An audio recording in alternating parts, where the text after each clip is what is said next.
We are now live. Good evening, everyone. This is the Santa Rosa City School Board meeting for September 23rd, 2020. And as usual, we are going to stand together for the Pledge of Allegiance. And I would ask you to all unmute yourselves so we can say that together. It doesn't sound great, but we are doing that in spirit. And I always like to face the sun. So we'll do that. I pledge allegiance Allegiance to the flag of the of the United United States States of of America America and and to the to the republic republic for for which it which it stands, for which it stands, stands, one one nation, nation, nation, under God, God, indivisible, indivisible, with with liberty liberty and liberty and and justice justice justice for for for all. all. all. All right. So as I usually do, I like to ground us as we are a public entity for a public education institution, super important. And I'd like to speak to the passing of a couple of women this recently. So, of course, the passing of our Supreme Court Justice, Ruth Bader Ginsburg. She served for 27 years and she stood for equity above all. And she stood for all voices, particularly those who are denied justice and opportunity. And she made dissents powerful, impressing upon us that these are important voices as well. And we certainly get to hear a lot of dissenting voices, and I want to make sure that we listen to these voices. I'd also like to honor a teacher in our district who spent at least like 60 years possibly teaching. Her name is Jennifer Lehman, and Jennifer passed away last week. She was a Rincon Valley junior high teacher back in those days, and she was also a Montgomery High School teacher. And she also spent a few years at Cardinal Newman as well after her retirement. And she taught English and drama and Latin, but of course, overall, she taught students. She did whatever it took to help her students through her classes and through life. And her students are legion.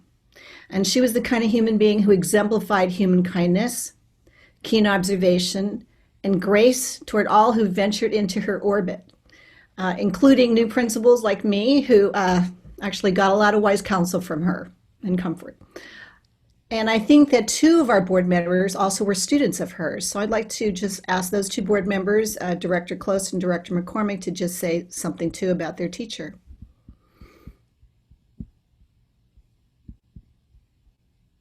Jenny, is that you talking? No one can hear you. Yeah, thank you, President Pong, for the opportunity to say something about Mrs. Lehman.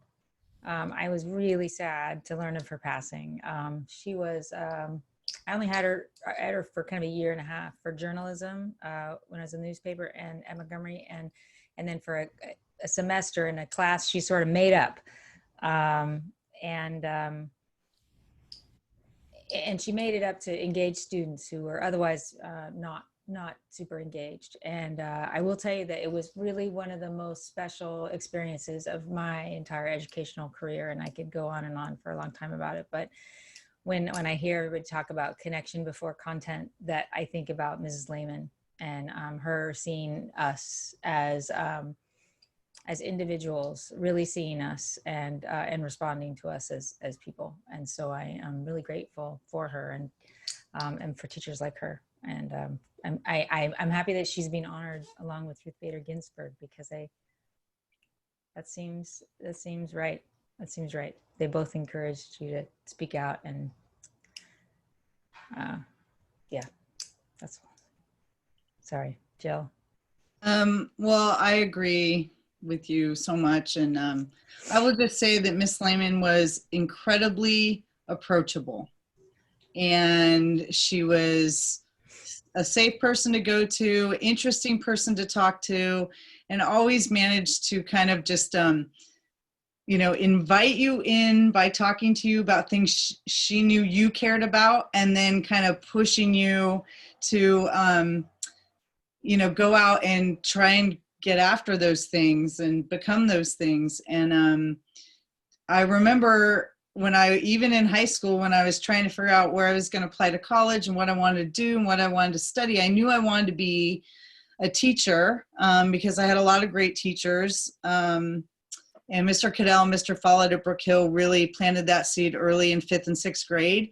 But so I was kind of like, yeah, I want to be a teacher. And I didn't really know what subject to go into, and Miss Lehman really encouraged me to become an English teacher. And I was terrified with the level of reading and writing that was required, but she encouraged me, and I'm so glad that she did. And it was really fun to become an English teacher and teach in the same district while she was still teaching. And I remember a few years into my career at Pioneer, I started teaching the journalism class.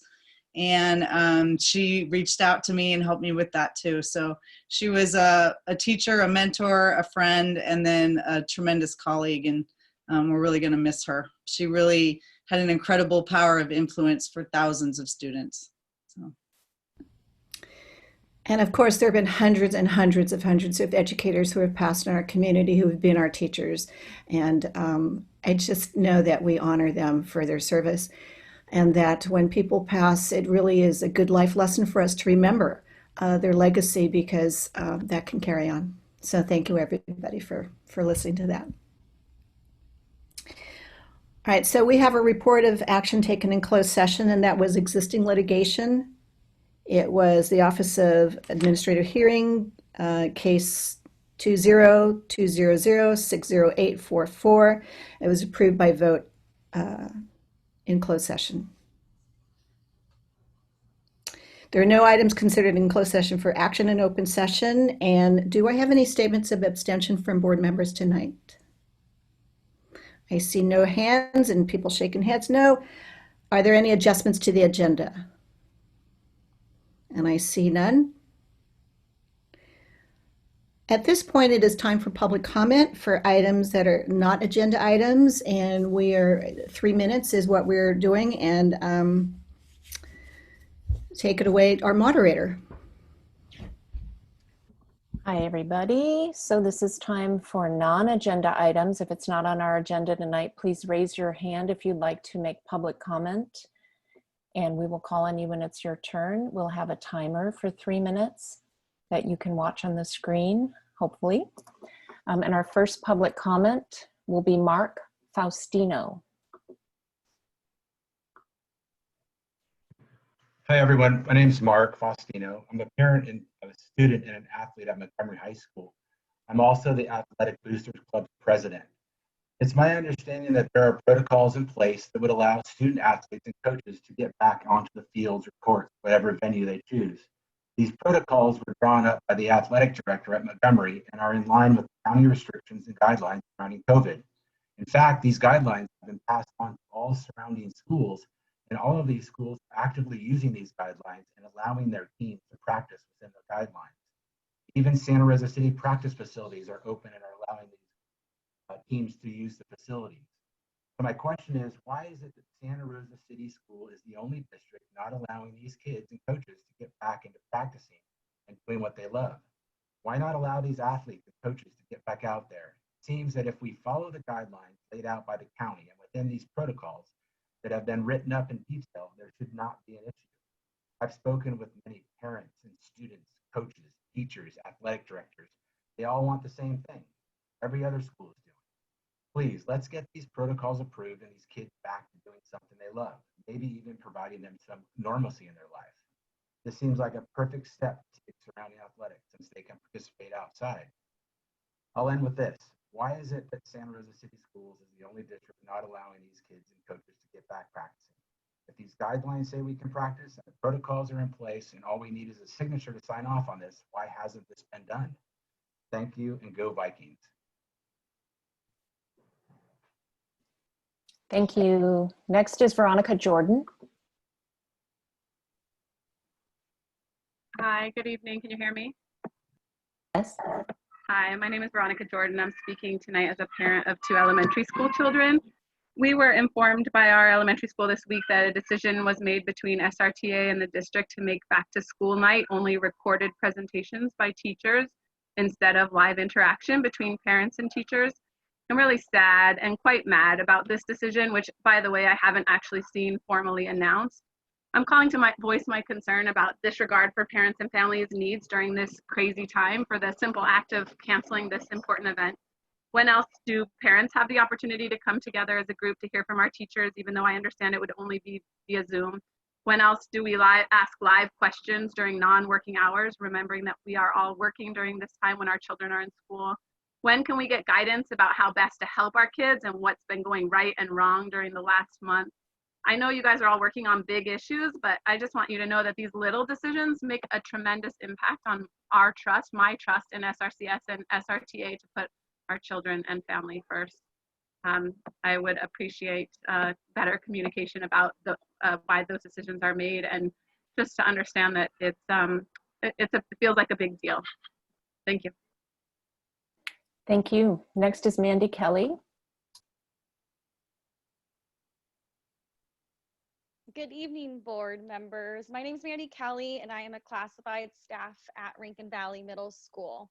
In light of the board's decision last week to extend distant learning through December, I wanted to urge the board to reconsider its view on classified staff being mandated to work on site for 5 days a week. Superintendent Kitamura's PowerPoint last week showing the continued risk of COVID in our schools and in the community should be reason enough for us to come together and reevaluate our current MOU.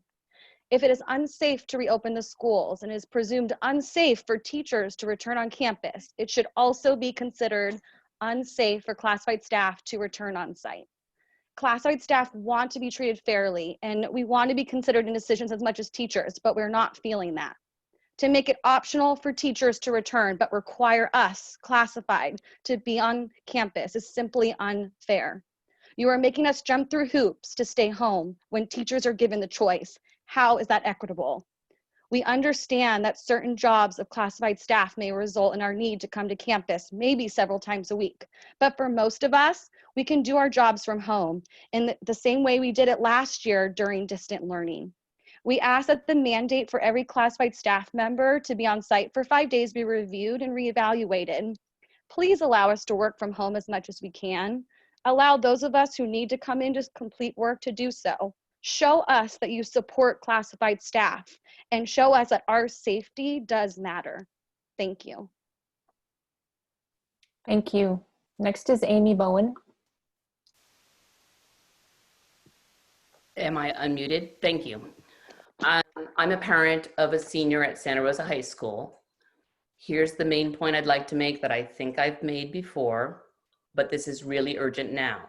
Now that we've decided we will be kept on distance learning through December or possibly longer, we are using a schedule that was not intended to be used any longer than a short, quote, intermittent period of time.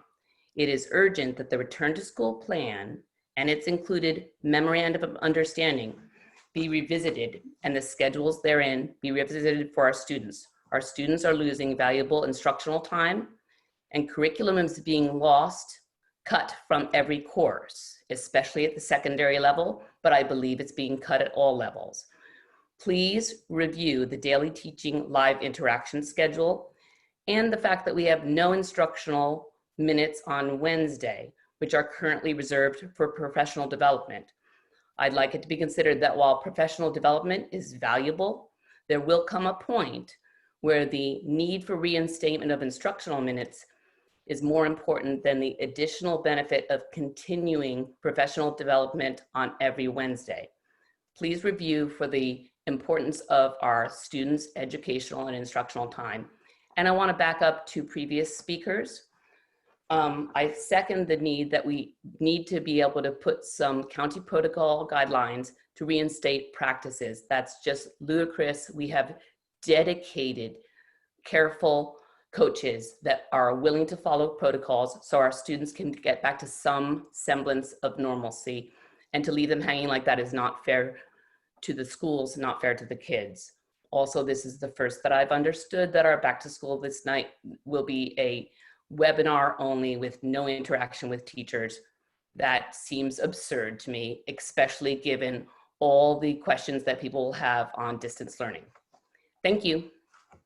Hope I was clear enough. I don't know. I'm still emotional and I am out of town right now, so I hope my main points were clear. Thank you, Amy. Next is another Amy, Amy Godoy.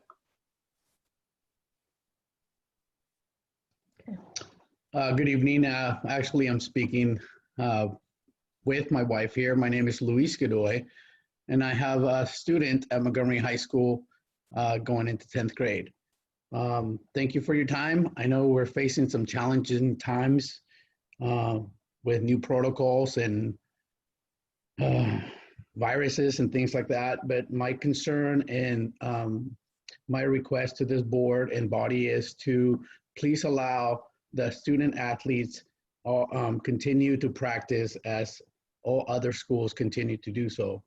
My kid is a kinetic learner, and so the coaches have done a great job in holding him accountable with school, as social learning is not the best for him.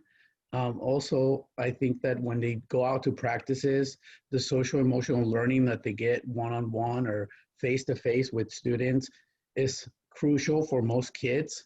Not everybody learns through a computer screen, but I also want to support the fact that the coaches are willing to take the steps and follow the protocols to instill all the necessary safety precautions that the district and other districts are following. I do want to make sure that kids get out and exercise, extremely important for mental health. Like I said, face-to-face social interaction is important. And also I do want to recognize all the participants that are out there, the adults that are taking their own time in screening the kids and taking their temperatures to make sure that they're out there being safe. Thank you for your time. And this is Amy Godoy, so wife and a mother of a son in 10th grade at Montgomery High School.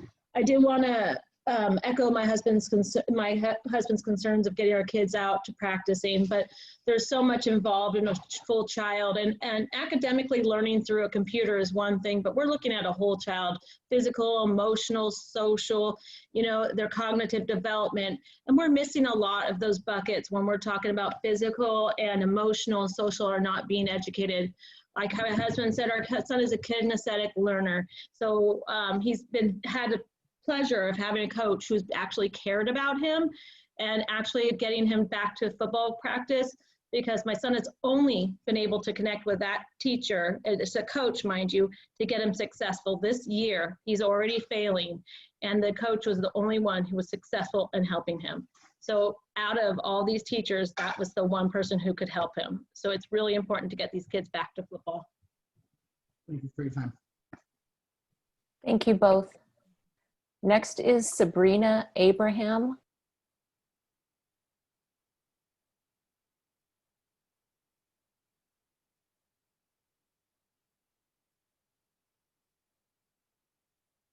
Sabrina, are you there?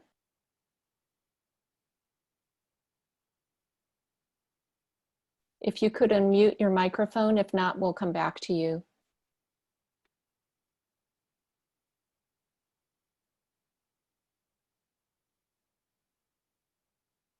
Okay, we're going to move on to our next comment. It's Christina Cara. Hi, my name is Christina. I have a daughter who's beginning her first year at Maria Carrillo via distance learning. I'm kind of echoing some of the concerns that have been raised so far about participation in sports. And what I'd like to add is, while my daughter, I appreciate everything everyone's done to get the academics, you know, rolling and to start with something and really develop a new program and for learning in a new way. But my daughter is a strong student, but she's 14 and she really gets her confidence and her sense of self through sports. And she was able to begin at the beginning of summer, some of the cross country participation, thanks to Coach Fogg and his assistant Lorenzo. Fabulous, fabulous, fabulous program, and fabulous love of my daughter and the participants. And I really think, you know, this is a stressful time, and these kids need a sense of normalcy. They need the opportunity to get involved with their school, and there's opportunity here. There's opportunity to connect kids to their learning, each other, and let them develop in this really important way. So I'd appreciate any support you could give towards getting the kids out there and there may be other kids that similarly have music or art or other other venues for developing their confidence and their sense of themselves in school. And super important. Appreciate all you're doing. Thank you so much. Thank you. Next is someone, I just see your phone name. So when you get a message to unmute, please state your name for the record.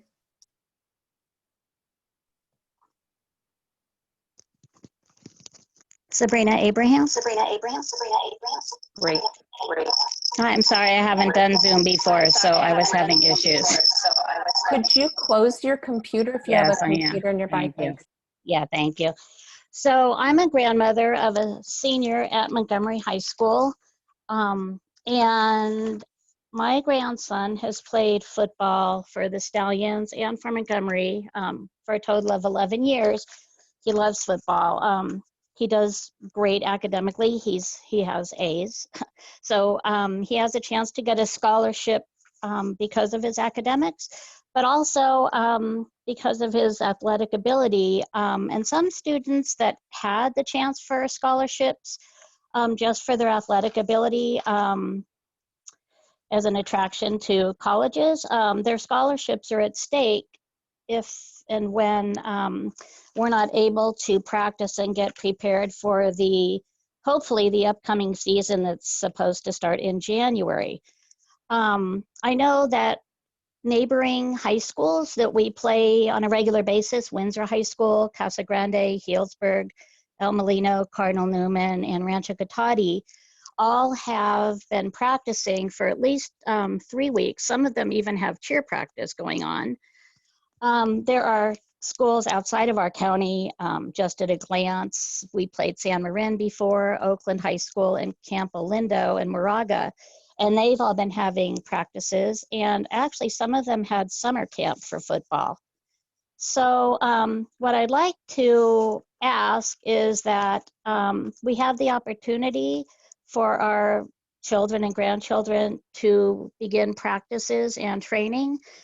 Some of the schools do have parental waivers in place, and if we needed to do that, I'm sure everybody would be more than happy to sign a waiver. We're behind, as I said, like some of the schools have been practicing for 3 weeks or more, and I feel like the boys really need the physical training, and they got a lot of emotional benefits from being with their teammates and being part of a team. And I don't know, one of the main things is that the coaches gave them stability and structure every day, and a lot of motivation. I mean, I know the athletes do better in their classes because of the coaches, and as some of the parents prior to me spoke about that benefit. I guess what I'm asking for is that since the CIF has given us a date of January 2021 to hopefully begin our season, that we need to get, the boys need to get their physical training and practices in as soon as possible to prepare for the season. So there's less chance of injuries and a chance for them to play for their maximum potential. Thank you, Sabrina. Your time is up. Thank you. Okay, thank you. Next is Pam Karbowski.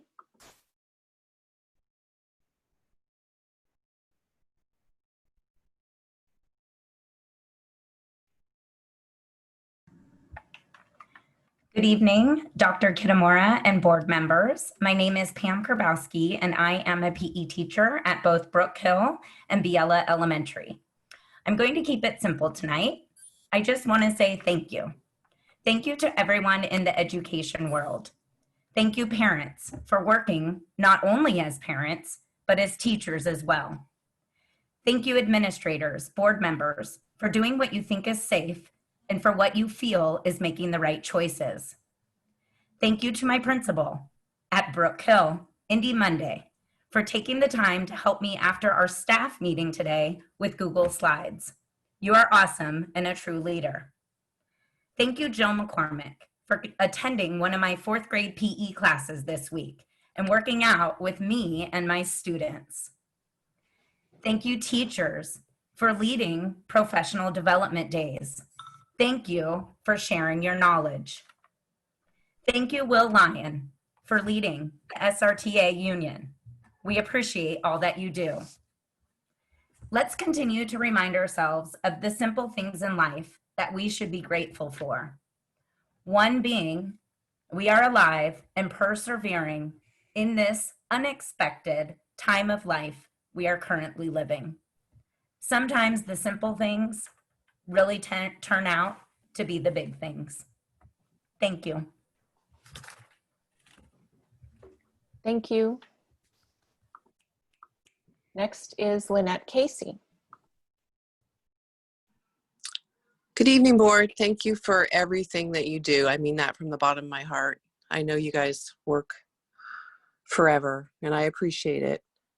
I do want to seriously ask the question, however, why are the classified staff being asked to work in different circumstances than the teachers or others? We have so much talk right now about equity, and I feel like you're missing your own, like you're turning your head on your own here. This is a group of people who often feel like we're beaten down or we're not paid attention to, and this is just another huge example of that. We don't speak out much. It's hard to get a person who earns under $15 an hour to get motivated to speak out for themselves. But those of us who do, we just don't stop.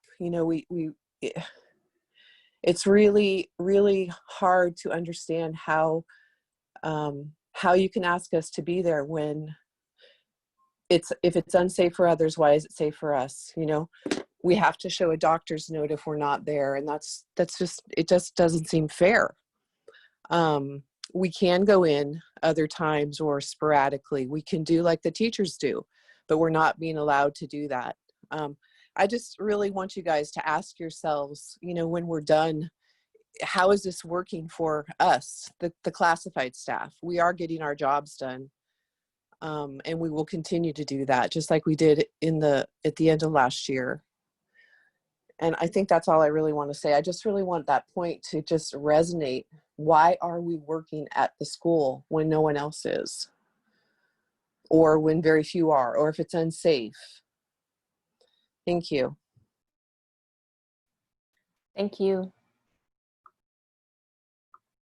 And that is it, President Fong. No more hands are raised. Thank you, everyone, for those comments. We appreciate them and we're listening.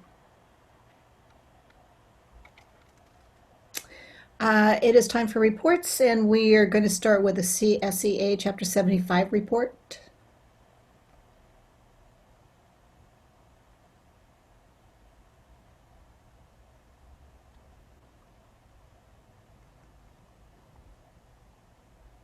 Do we have one tonight? I do, sorry. President Afonso, hello. Hi. Sorry, I moved the mouse and it took me off and rejoined me at the same time. I'm not sure how that happened. Technology at its best. President Fong, Superintendent Kitamura, school board member, student board member. Last Wednesday, I spoke regarding the issue at childcare. And Thursday morning, Steve Mazzara, Caitlin Wayhall, Mary Pappas, Amber Robinson, Sheila Pereira, and myself met regarding the childcare situation.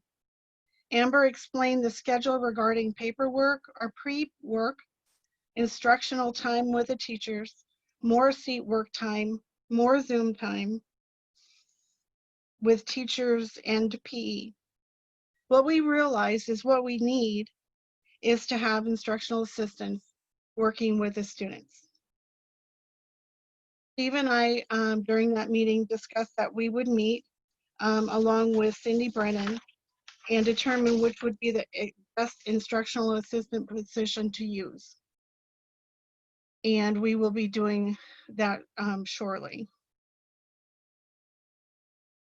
Next, as Mandy Kelly and Lynette Casey have mentioned, many members are sharing their feelings also. And they share the same ideas and concerns that they have.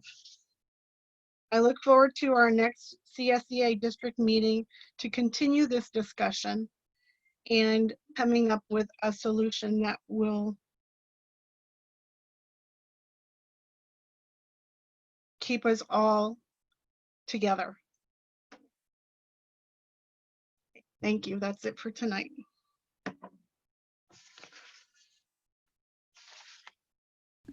Thank you, President Alfonso. I understand that there's no SRTA, Santa Rosa Teachers Association report tonight. So I'm going to ask Diane Kitamura, our superintendent, for her report.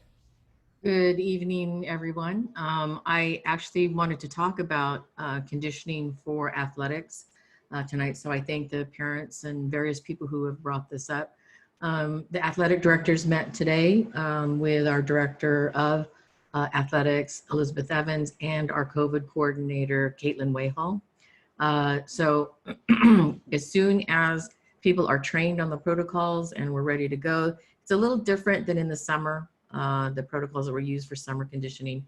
And so we just want to be sure everybody is up to speed with all of the training that goes along with that.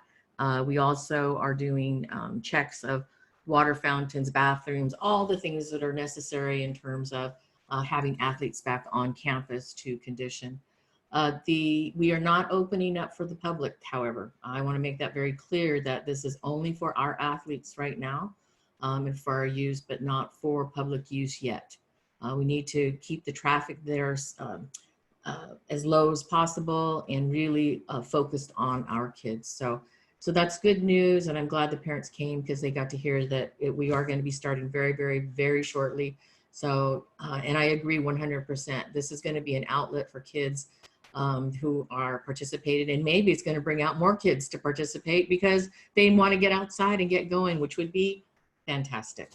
I am going to share my screen. There's a couple of things that I wanted to share tonight. As a request of the board, some continuing information that'll come up through my reports, just to keep it on the simmer. And so people know that there's continual work. So here we go. I'm going to share my screen.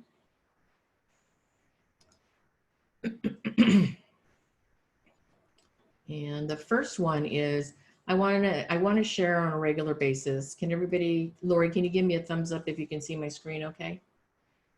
Bigger? Okay.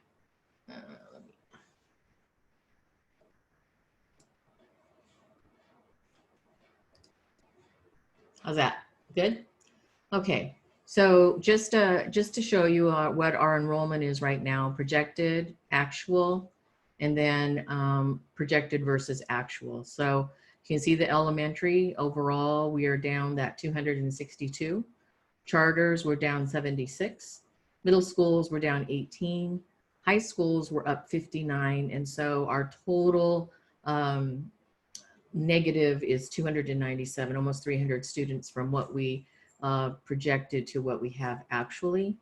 The SCO numbers, as you can see, 153, 155, 141, 140, places us a little bit even further below projections. So we're just going to continually bring these numbers forward so that you can see where we stand as a district with regard to enrollment. The next slide that I wanted to show, and again, you'll see this periodically during my reports.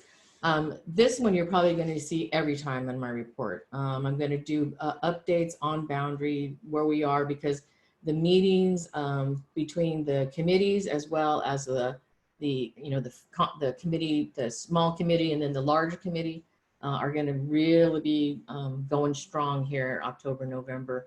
And so I want to bring little updates along the way. So you can see the phase 1 committee and what the composition is. This was presented in the report last time, but I still wanted to bring that forward. We have our meeting on the 30th. So this will be the phase 1 first full committee meeting on September 30th.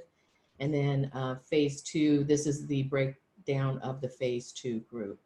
So again, you'll see this on a regular basis with me providing some information about boundaries, just because I want people to have the opportunity to come and speak in public comment, or as the board is out and about, being able to have conversations with people about what's going on. And then, now let me get rid of the one. The final thing I want to share with you, and I do have permission from the teacher. This is Alice Jobson. Alice is a elementary teacher who has been going through crush.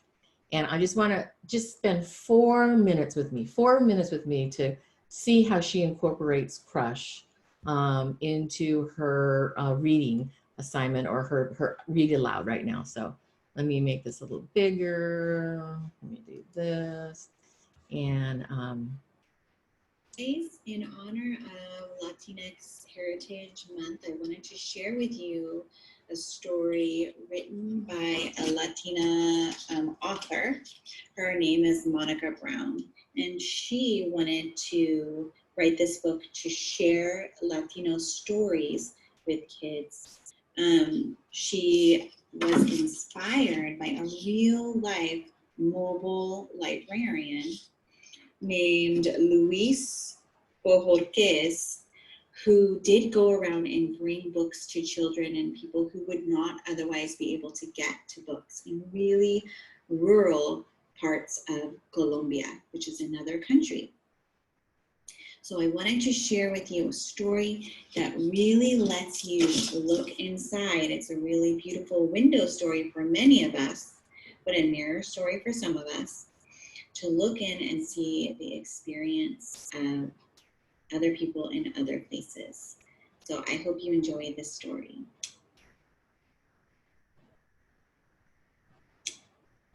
Waiting for the Biblioburo. On a hill behind a tree, there is a house. In the house, there is a bed, and on the bed, there is a little girl named Anna, fast asleep, dreaming about the world outside and beyond the hill.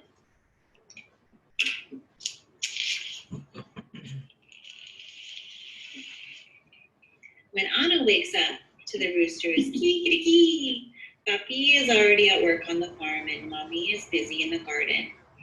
Anna bathes her little brother and feeds the goats and collects the eggs to sell at the market.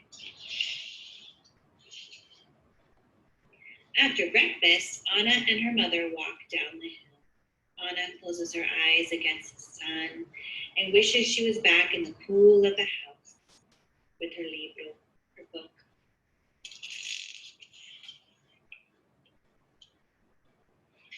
Anna has read her book, her only book, so many times she knows it by heart. The book was a gift from her teacher for working so hard on her reading and writing. But last fall, her teacher moved far away, and now there is no one to teach Anna and the other children in her village.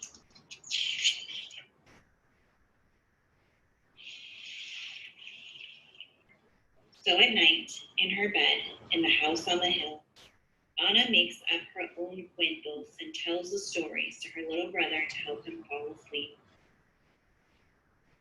She tells him stories about make-believe creatures that live in the forest and the mountains and the sea, and she wishes for new stories to read, but her teacher with the books has gone.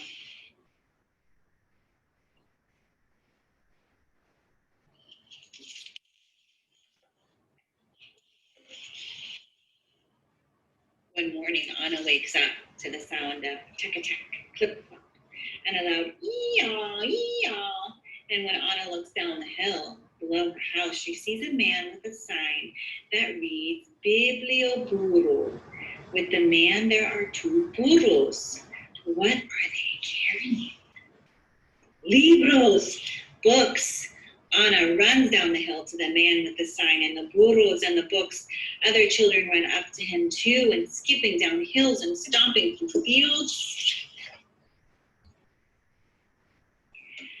Who are you? Who are they? So I'm going to leave you in suspense. You need to go find out about the Biblioburo. And I think that this is a great demonstration of how teachers are working so hard to provide distance learning opportunities for students while embedding ethnic studies and culturally conscious practices. I'm so proud of Alice Jobson. Thank you so much for allowing me to share this with the board. Just 3 to 4 minutes of like taking us back to what this is about, what we are about, what we need to be about. So thank you to Alice and all of the teachers out there who are incorporating our students' windows and mirrors, which I think I just love during this most difficult time. And I turn it back over to the board. Biblioburo. We have little reading libraries on the sidewalks. And I know that Omar Lopez, our director, Omar Lopez, has been speaking with the library about free books, and everyone's getting free books, I think. Right. Okay. Yeah, well, we have 3 schools, I put it in my update, getting 10,000 books. I can't remember them off the top of my head, Brook Hill, but three of our elementary schools. So Great resource. All right, thank you. Time for board member reports. So board members, would you just raise your hand and I can see you on the screen? And we're going to start with Director Manieri and then Director Medina, Director Close, Director McCormick. Oh, remember that order, please. Thank you, President Fung. The video that we just watched reminded me of LandPath's I Read program. And I just wanted to put in a quick plug for them because I know that they've been doing a really great job at getting books to our kids in different communities. They had a distribution at Bayer Farm last week that I was able to participate in, and it was great to see the amount of books that they had and how many folks showed up to get their books. So I just want to make sure that people know about that and to keep an eye out for their next distribution. It's coming soon.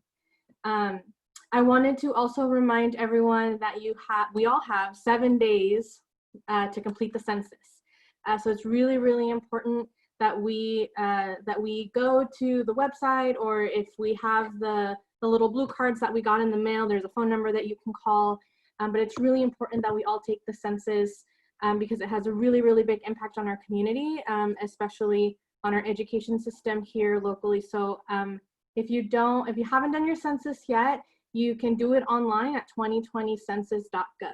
It's very easy. It takes about 10-15 minutes max, and the page is translated into almost any language that you may need. And yeah, I just really wanted to make sure that we know that we only have 7 days left to complete the census and everybody takes a census. Everybody takes a census. So I will save the rest of my comments for the rest of the meeting. Thank you, President Fong. Thank you, Director Manieri. Director Medina. Thank you. Well, I actually first wanted to start off by giving a special shout out to a classified employee that's retiring, Michelle Morales. Served the 30 years with the district at Brook Hill, at LCLN, Cook, and finally at Biella. A special shout out for me because for me it was in the early 2000s that my engagement with Michelle Morales helped to highlight for me some of the issues that our district was facing with the zero tolerance and school suspensions and expulsions, and helping Spanish-speaking families with the advocacy and their hearings. And so that really pulled me into my involvement with Santa Rosa City Schools and got me more politicized. So special shout out to Michelle for her 30 years of work and for all you've done, and to having fun being an abuelita. With that said, I'd also like to follow up on some of the concerns that I've heard from classified staff. I definitely respect classified staff. My mom worked as a custodian in Santa Rosa City Schools for over 15 years. I hear a lot of the concerns, but I also want to really emphasize that one of the things that I feel that we have to respect is the union, right? And respecting that process of engaging with your union, having issues go through that, because the union is your voice, and it's where you all come together. And when we as a district, we're negotiating through that process. And negotiating through that process is part of our respect for you. So I just want to really emphasize that, because to me, that's something that's really important. It's part of your voice, and it's also part of our respect for you. I'm glad to hear that we're getting updates onto what's going on with sports. I look forward to hearing more, because I'm not clear of all the changes, because there's so much constantly changing. But I definitely want to make sure that we're doing everything appropriately. I don't want to just be doing something because everybody else is doing it. I want to make sure that we're doing things right. And, since we're not having public, I'd also like to encourage that we look at ways of maybe broadcasting games or things, and maybe students could be part of that. I know when I was at LCL and I was in video tech, and one of the things that we did was record games. So if maybe that's an opportunity for our students to also engage in recording and live broadcasting games for people to watch at home. I did also want to, hearing the stuff about back to school and it being pre-recorded, I just, if that's just going on, I'd just like to find out if those pre-recordings are something that would also be accessible to parents that might not otherwise be able to traditionally participate in back to school because of hours. And since it's recorded, maybe that's a plus of it being accessible to those that might not have otherwise participated in a live event. So if that's something that's happening, I'd like to know. And just the final thing, just remind everybody to stay safe, to social distance, wear a mask, use sanitizer. Family that I really care about and is close just found out today that someone in the household is positive for COVID. So, I just really want to emphasize that. Let's be safe. Let's take care of each other, and do what you got to do. It's not that hard. Thank you to everybody for your hard work. I appreciate our classified, our management staff, our teachers, everyone, our certificated staff, for all the hard work that you're doing. These are tough times. We're building it as we go. I think we're doing a good job, and I know it's not easy on everybody, but we'll get through this. Thank you. Thank you, Director Medina. Director Close, I believe. And Director Thank you. Director Sheffield. Thanks.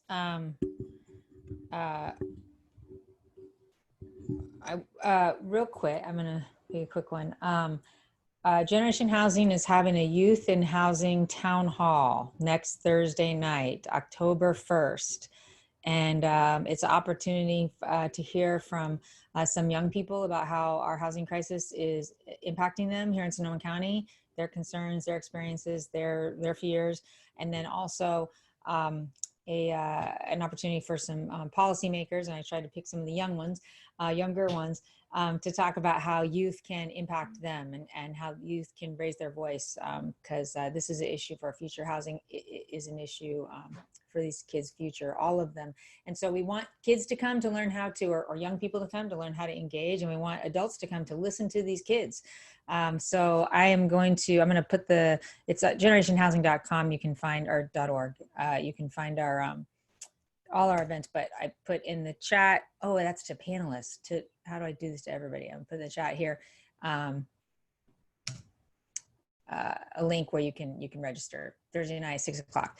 That is one thing. And I just want to reiterate, even though we could all say this, but I feel like we all should, what Omar said, just a reminder to stay safe out there, because I don't know about you, but you start to get lax a little bit every now and then, and you forget. And so I try to keep remembering the thing that somebody told me about, that I try to keep in mind, is that if you do crafts with 4 people and one person brings glitter, how many people leave with glitter?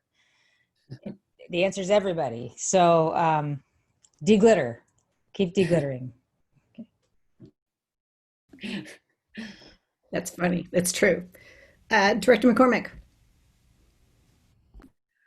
Yes, I just a few things. One is I just want to have, a lot of people are saying this, but I don't think it can be said enough, just an attitude of gratitude for what this district is doing, all the way from our superintendent and her team and our administrators and our teachers and our staff and our students and our volunteers and everybody that's involved. This is a huge, heavy heavy lift that we're trying to do right now and navigate. And so just want to echo lots of thank yous and appreciation for everything that's being done and all the energy that's being put out there.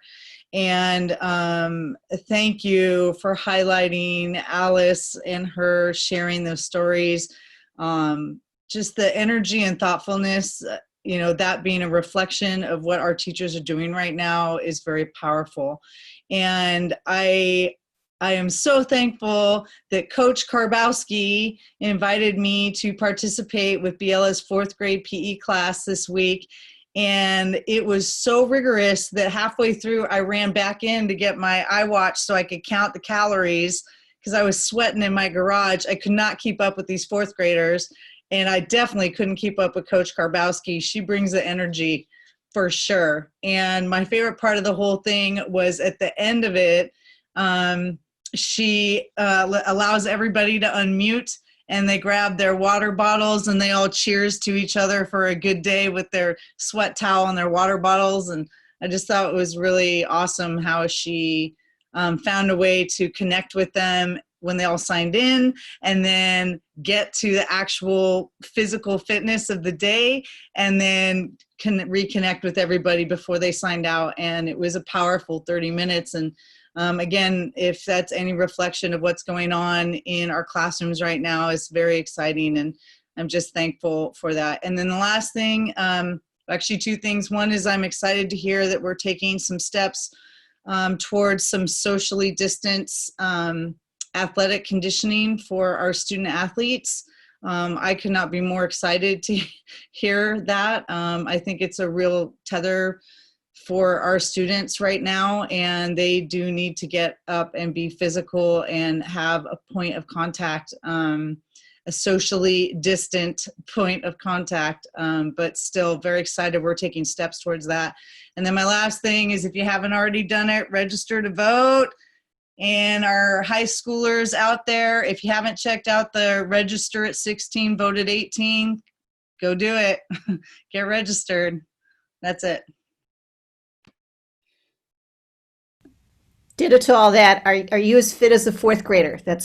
Are you fit as a 4th grader? And I want to do that. Coach, So much jumping. Coach Karbowski, call me. Yes. Okay. I think we're moving on to Director Sheffield. Is that right? No. Well, yeah, just you know, I think Coach Director McCormick said it best, an attitude of gratitude. Mostly what I wanted to say, in addition to saying, you know, congratulations to Michelle Morales for your dedication, well-earned retirement. But also just to add, you know, a check on our mental health and to remind ourselves of the positives. I gave a presentation to my team on the positives of COVID, you know, a little play on words there. The positives of COVID and just, you know, the continued appreciation and respect for all of us, for teachers and classified and admin, our superintendents and parents and families, and I guess everyone in our school community. And I don't get out much these days. And this morning during my kids' instruction time, I had this just brief moment of clarity. I'm working from home, so I looked up from my work and I saw both my boys just diligently working independently. And this is, you know, here we are in the school year, and it took us till now to get to this point where we have a routine. And the house was quiet and we were all doing our thing. And, you know, I'm not to say that, you know, every day we don't have our tears and our arguments and fits and tantrums. But, you know, through these unfortunate times as they are, I feel blessed, you know, and I think that as a school community, our kids are getting an education. Including today, my boys had PE and music and a virtual field trip, right? And, you know, this isn't an ideal situation, but there's just nothing in this pandemic that's ideal. We're all suffering. and it is what it is. And I just want to take this time to have that attitude of gratitude and acknowledge the positives. So thank you all. Thank everybody who's listening right now. Thank you to all the parents, again, every family, the whole school community out there.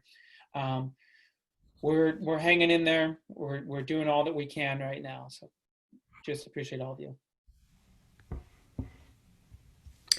Director De La Cruz.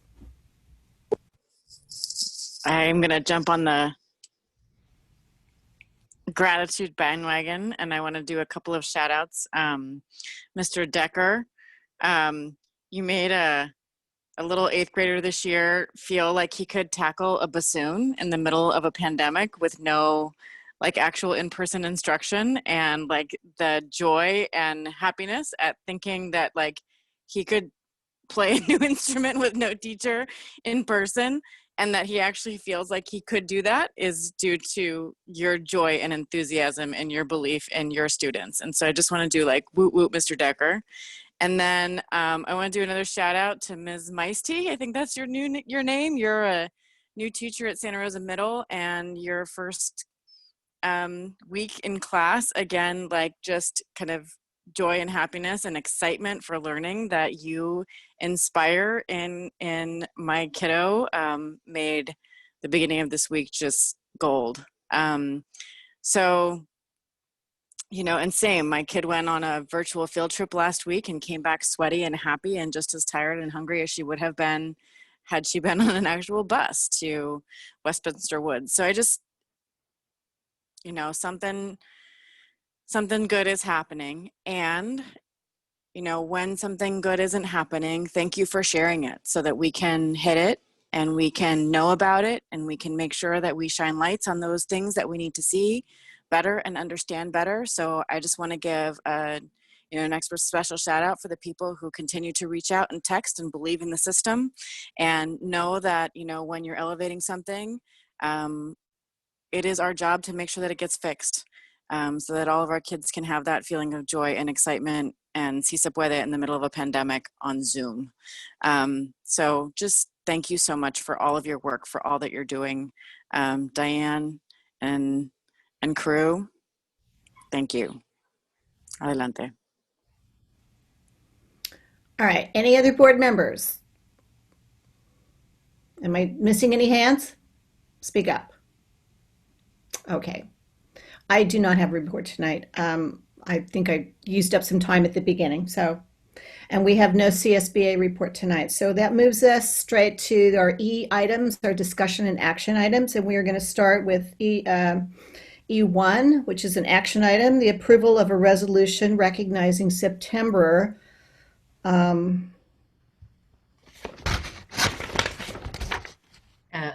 Suicide Prevention Month. Yes, and actually I'm going to turn it over to Director Manietti, who will be leading us on this resolution. Thank you, Superintendent. So this is a resolution that's very important to me and near and dear to me.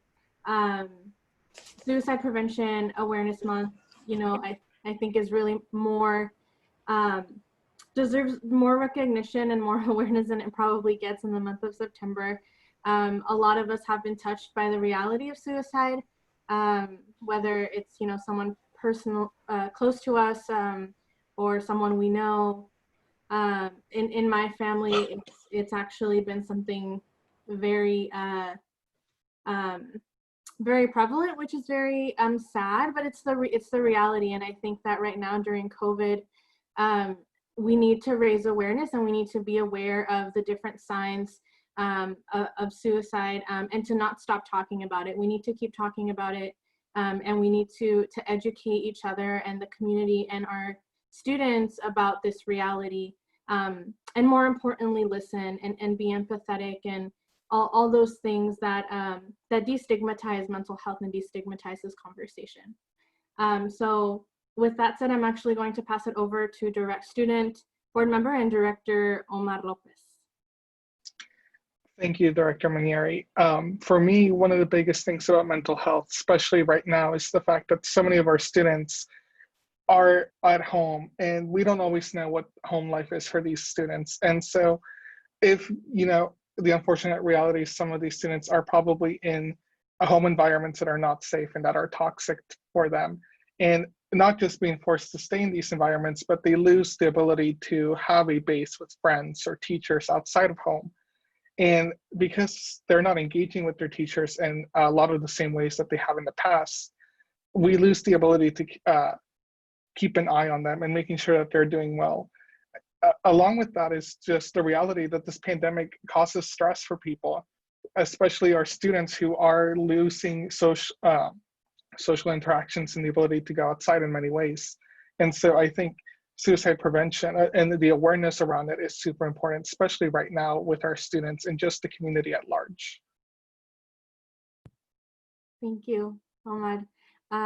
And lastly, I'd just like to thank the staff who were open and willing to change the language for our resolution. I think that sometimes when we talk about statistics, which we do a lot in our resolutions, we forget about the people, and we need to remember that people are not statistics, they're people. And so I'm really grateful for staff being open to changing the language to one that is that focuses on healing and resiliency. And I'm really excited to share this all with you, and to also mention that there's a really great organization called Each Mind Matters that gives a lot of free materials to the community. Every single year it's updated depending on what theme they're going to focus on. And this year that's what they've decided to focus on, healing and resiliency. So a lot of this language actually comes from materials that are made available by them. So with that, I turn it back over to you, President Fong. Okay.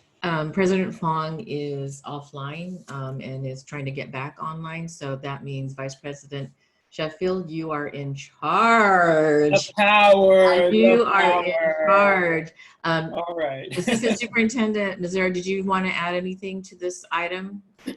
No, you obviously have brought up, and thank you, Director Manieri, for bringing and highlighting the importance of this. We're going to bring more information in our October 28th presentation just about the resiliency and the wellness things that we're doing, try to mitigate learning loss and the re-engagement strategies with a student screener and a number of other things. So we'll come back to this just to kind of let you stay in touch with the things that we're trying to do to support this.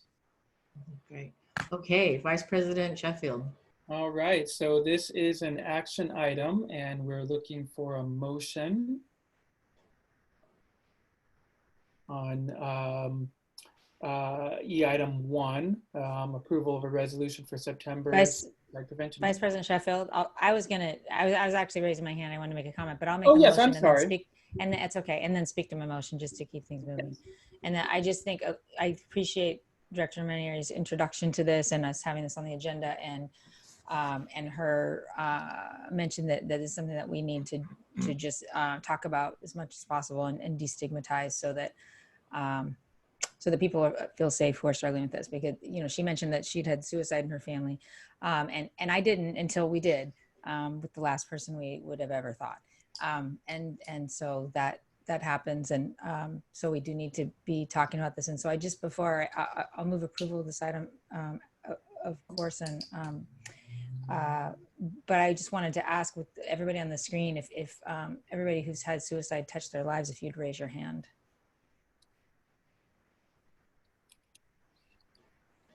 So it's out there, and then we need to talk about it, and I encourage it. So I move approval. Okay. We back it up and want to make sure we don't have public comment. If we have public comment right now, turn to our moderator. So this is a call for public comment on item E1, the resolution for September Suicide Prevention Month. If you'd like to comment, please click the raise your hand button. And we do have a hand raised. It's Maura Ryan.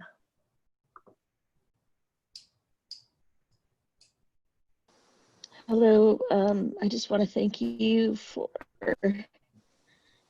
bringing this up and acknowledging the importance not only of this particular time, but also conversation around destigmatization. It's a very personal issue for my family as well. And we need to continue to have a conversation because I don't know that protocols are in place for how to address student needs when there's been an attempt, and how do you reintegrate that student back into the school program? We've had a devastating experience where my daughter has lost pretty much everything, although we have her alive, and I'm very grateful for that. And I would like to tell you my story, and not in this forum, but I very much support your action and your sensitivity in this matter, and thank you for all that you're doing very much. That's all. Thank you very much. And Vice President Sheffield, there are no more hands raised. All right. Thank you, Maura, for sharing your comments. I guess we'll bring it back to the board for any discussion or motion on this item. I'd just like to second the motion. All right. Well, it has been moved by Director Close, seconded by Director McCormick on approval of resolution for September Suicide Prevention Month. Director Lopez. Aye. Director Close. Aye. Director McCormick. Aye. Director Manieri. Aye. Director De La Cruz. Aye. Director Sheffield. Aye. Director Medina. Aye.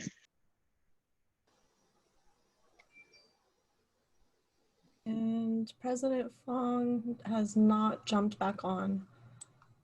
No, she's not. She's trying to get back online, so. Vice President Sheffield is still in charge. So I'm still in charge. All right. Well, looks like we have our vote. We have passage of action item 1. Moving on to item 2, a request to continue ad hoc committee on the school resource officer program for 1 month. Bring committee recommendations to the October 14th board meeting. And we'll open up for Mr. Mazzara, right, Steve? Thank you. Thank you, Vice President Sheffield. As the resolution states, our committee is still engaged in some deep work. We're really digging into not only just student data, but we're into some of the qualitative data and the comments of the students, and that's taken us in different places. So certainly our other board members can speak to it as well, but the committee definitely wants more time to come to a place where we could bring to the board a strong recommendation, experience from what we've done, and taking information from both state and federal information, and as well as our local information, and bring some recommendations and findings forward to the board. We're close. We feel we could, in terms of Dr. T, who's managing and helping us through the situation, land the ship. We think we can get there next time. So we have full expectation by the 14th. We'll have our report to you all. Thank you, Assistant Superintendent Mazzara. I'm wondering if Omar Lopez or if Alegria, if you had anything you wanted to add. I know we've been working for weeks and weeks on this ad hoc. I think we're really, we're making some progress. We want to make sure that we have a lot to bring back to the board for this final decision. So if you have anything you want to add, definitely invite that. I would just say that I'm so grateful for the time that people have taken to have this conversation. That it's truly been a meaningful kind of discussion that has been thoughtful and caring and profound and personal, and really deeply building of community in ways that I haven't really ever experienced, I don't think, especially over Zoom. But You know, it's just been such a pleasure to get to know people and hear their stories and understand so much more deeply. And I'm just really looking forward to the way that we're able to share that with our community, our larger community, and with this board. And Steve, I just, so much props and amazing just gratitude to you for how much you've been working on this. It's such a lift. And your facilitation and your organization and your structure and your just holding what could be very difficult space with so much grace has been really just a pleasure to see and certainly a pleasure to participate in. So I just want to say thank you for that. Thank you very much. And I regret we can't see each other personally as well. That would make it so much deeper, but thank you. Just to echo what's already been said, Director Dela Cruz took the words right out of my mouth. We've had a lot of deep conversation, and I'm really grateful for that. And I think just having this time to finish everything up, to bring a nice, concise message to the board regarding what our findings, I think is really important. And it looks like we have Lori back on. Lori, we are on action item E2. Opening it up for questions that the board might have. And before I turn it back over to you.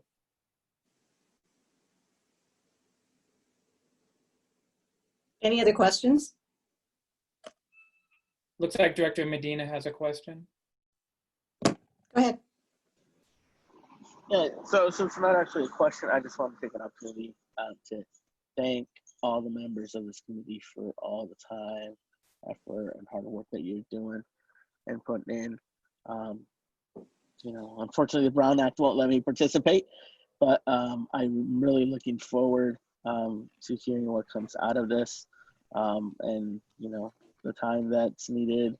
You know, I'm supportive of that, so that this is really looked at in, you know, in its full breadth and scope. And so all I can say is thank you for putting the time and effort that it deserves into.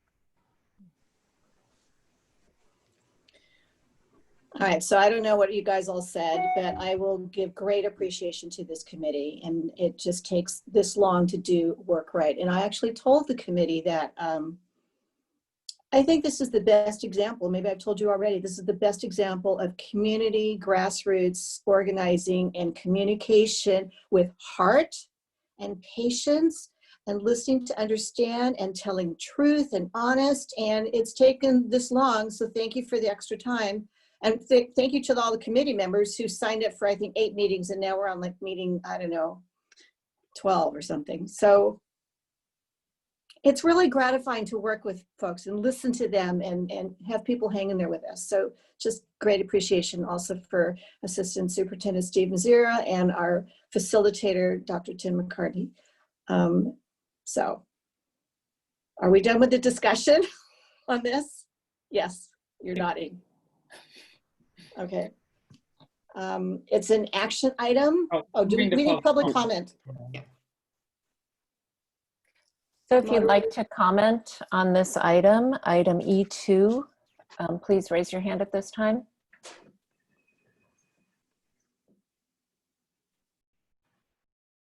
And President Fong, there are no hands raised. All right, so call for the motion on this. I would like to move that we approve the request to continue the ad hoc committee on the School Resource Officer Program for 1 month and bring the committee recommendations back to the board on October 14th, 2020. And I also want to say, as I'm speaking to the motion, I'm really excited to see our board strategic priorities listed at the bottom of each agenda item now in our inclusivity colors here, and like this agenda and which specific priorities each agenda item speaks to. And I think this one is 2 and 5, equity and excellence, and the whole person focus. So thank you for putting those back on all of our agenda items. I really appreciate it. And so, yeah. Adina Flores, that's Adina. Thank you, Adina. I'll So second that the was motion. seconded by, is that Director Medina? Okay, thank you. So that was moved by Director McCormick and seconded by Director Medina. Adina, could we have the vote, please? Director Lopez. Aye. Director McCormick. Aye. Director Medina. Director Manieri. Aye. Director De La Cruz. Aye. Director Sheffield. Aye. Director Close. Aye. President Fong. Aye, thank you. So that passes. We will be bringing that back on October 14th. Did we already do an interpreter change? President Fong, there will be no interpreter change this evening. All right, thank you. And thank you, Director Sheffield, for filling in during my weirdness over here on Wi-Fi. The brief but awesome reign of Director Sheffield has come to an end. All right, your time's coming. President Fong, I'll fill you in on all the things he did while you were gone that are going to be changing. All right. We are on discussion action item number 3, action item approval of the Santa Rosa City Schools Learning Continuity and Attendance Plan. And I will give this over to Superintendent. Yes, so tonight, Dr. Guzman will be presenting numerous learning continuity plans. The state, I don't know, it's just cruel that they have the same acronym as the LCAP. Learning Continuity and Attendance Plan. We are not going to use that LCAP acronym, but I'm not sure what we're going to use. I think they're using LCP. So Dr. Guzman will be presenting these next several LCPs for not only Santa Rosa City Schools, but also our charter schools. Yes, thank you, Dr. Kitamura, President Fong, members of the board. I do have a presentation that I will share. This presentation is for the Santa Rosa City Schools, LCP, and also the charters as well, although I do know that we have to actually vote on them separately. So let me get this up. All right. Can you all see? Get a thumbs up? Great. Well, thank you. As Dr. Kitamura said, tonight you will be giving an overview of the Learning Continuity and Attendance Plan for Santa Rosa City Schools. I don't know why this isn't letting me. Oh, here we go. So a little bit of background. Senate Bill 98 did suspend the LCAP for this next school year. And instead, it asked us to create this new learning continuity and attendance plan that has to be adopted by September 30th. As we did not take the state testing, the dashboard will not be published as it usually is. And by December 15th, we do have to have a budget overview for parents. And the state template actually just was released yesterday. So that'll obviously be coming to the board soon. The Learning and Continuity Plan really addresses the impacts of COVID to our community and also to our schools. It explains how we will provide learning continuity through this pandemic.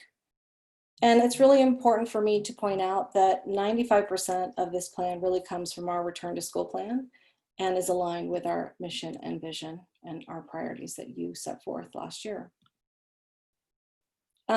Some of the realities of COVID-19 and how it really has impacted our district and community. As we know, in-person learning was suspended in March, and we shifted to full remote learning and have been in that since the spring. There has been learning loss. The rhythm and the progression of learning was interrupted, and as I spoke earlier, our annual assessments like CASP were difficult to administer and also were put on hold. The social and emotional health has been negatively impacted by the shelter-at-home orders, primarily due to isolation. You know, children need to be with other children, so that's been very challenging. And I believe teachers need to be with children, and I think that makes a difference, obviously. Some of the stressors for our families is supporting this remote learning, and also the reality of COVID-19 and the economic loss it has put upon us as a community with housing, food scarcity due to the loss of income and or jobs. And obviously in the beginning, there were some problems or hardships with our connectivity. supporting our families with technology, and making sure that we were able to provide one-to-one devices so that we could offer equitable learning platforms. So what are the components of this plan? As I said, they did really come from the RTS plan. Engaging our stakeholders. We did, with 220 of our stakeholders coming together to help us write that plan. Really addressing the continuity of learning. What are we doing to assure that our mental health and social and emotional well-beings are being supported? That we really are engaging with our families and our students, and we are addressing the needs of school nutrition. So as you can see here, we have had numerous ways in which we've engaged with stakeholders.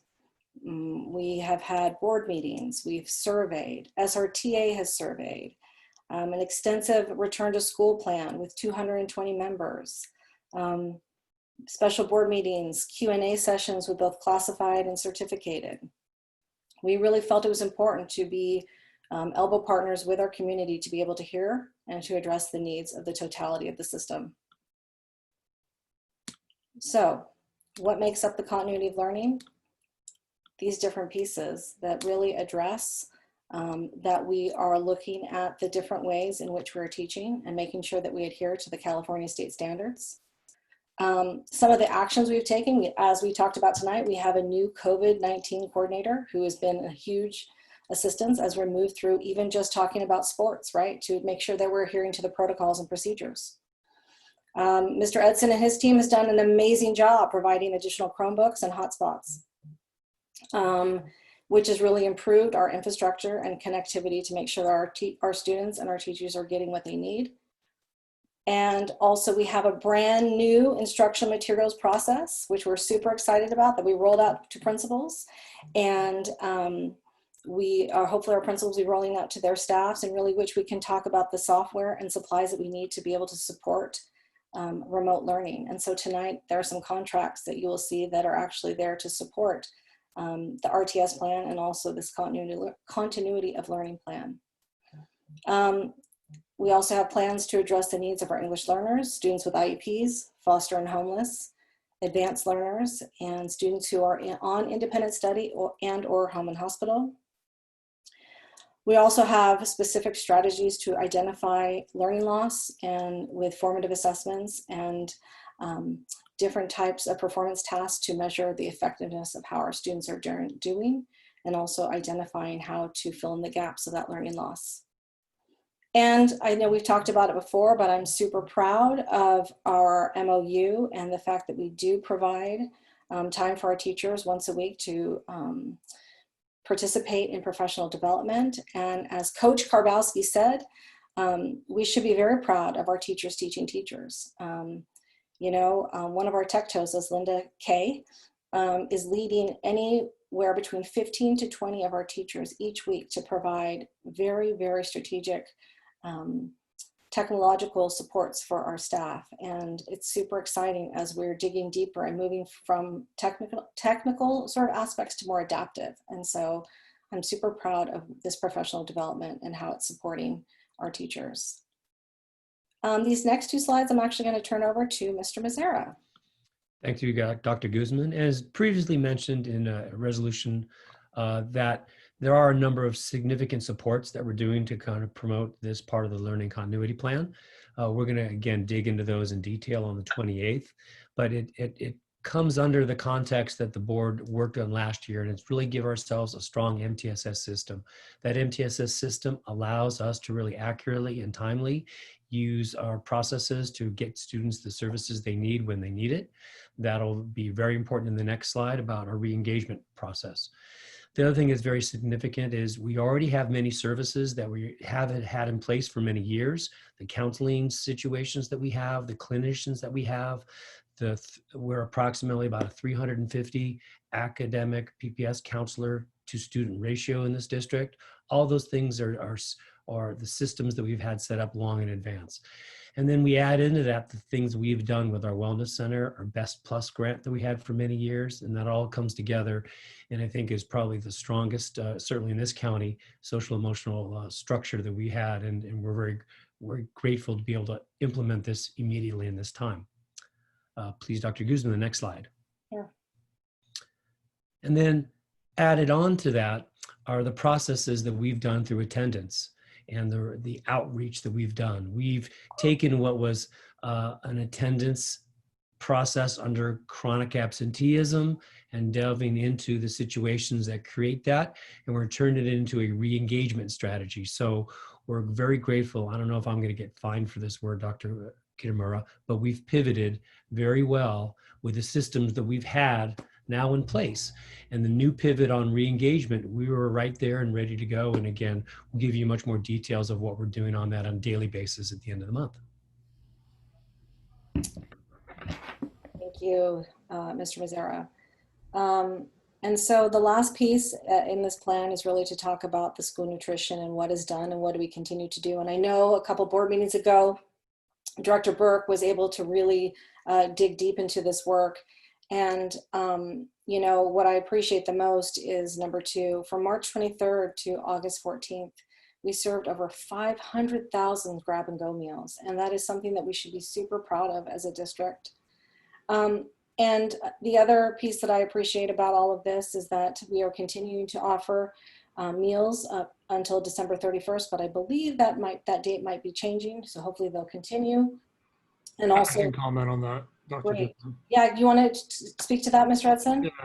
Yeah, as Dr. Guzman mentioned, Director Burke gave a great presentation on what they're doing to make sure that students are fed and have the opportunity to receive meals with the expansion of programs, as well as moving to morning and evening distribution times as well to help parents pick up those meals.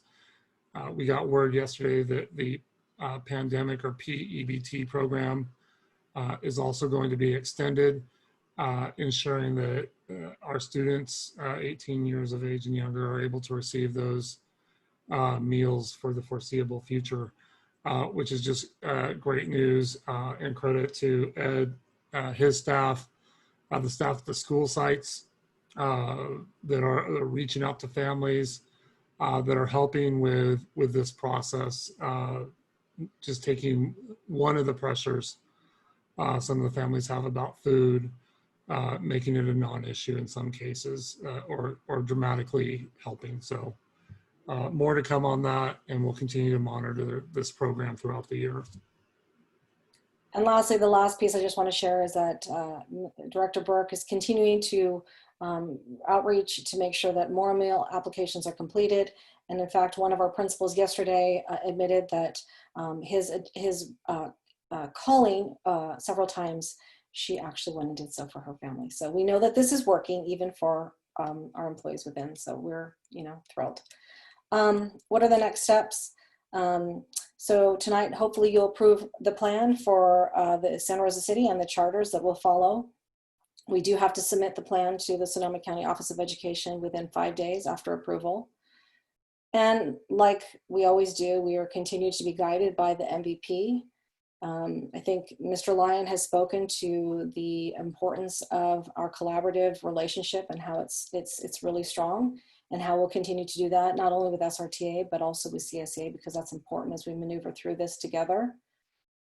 As Dr. Kitamura talked about at her presentation last week, we obviously also need to follow the federal guidelines and local guidelines to ensure safety for us and our students and how we move forward.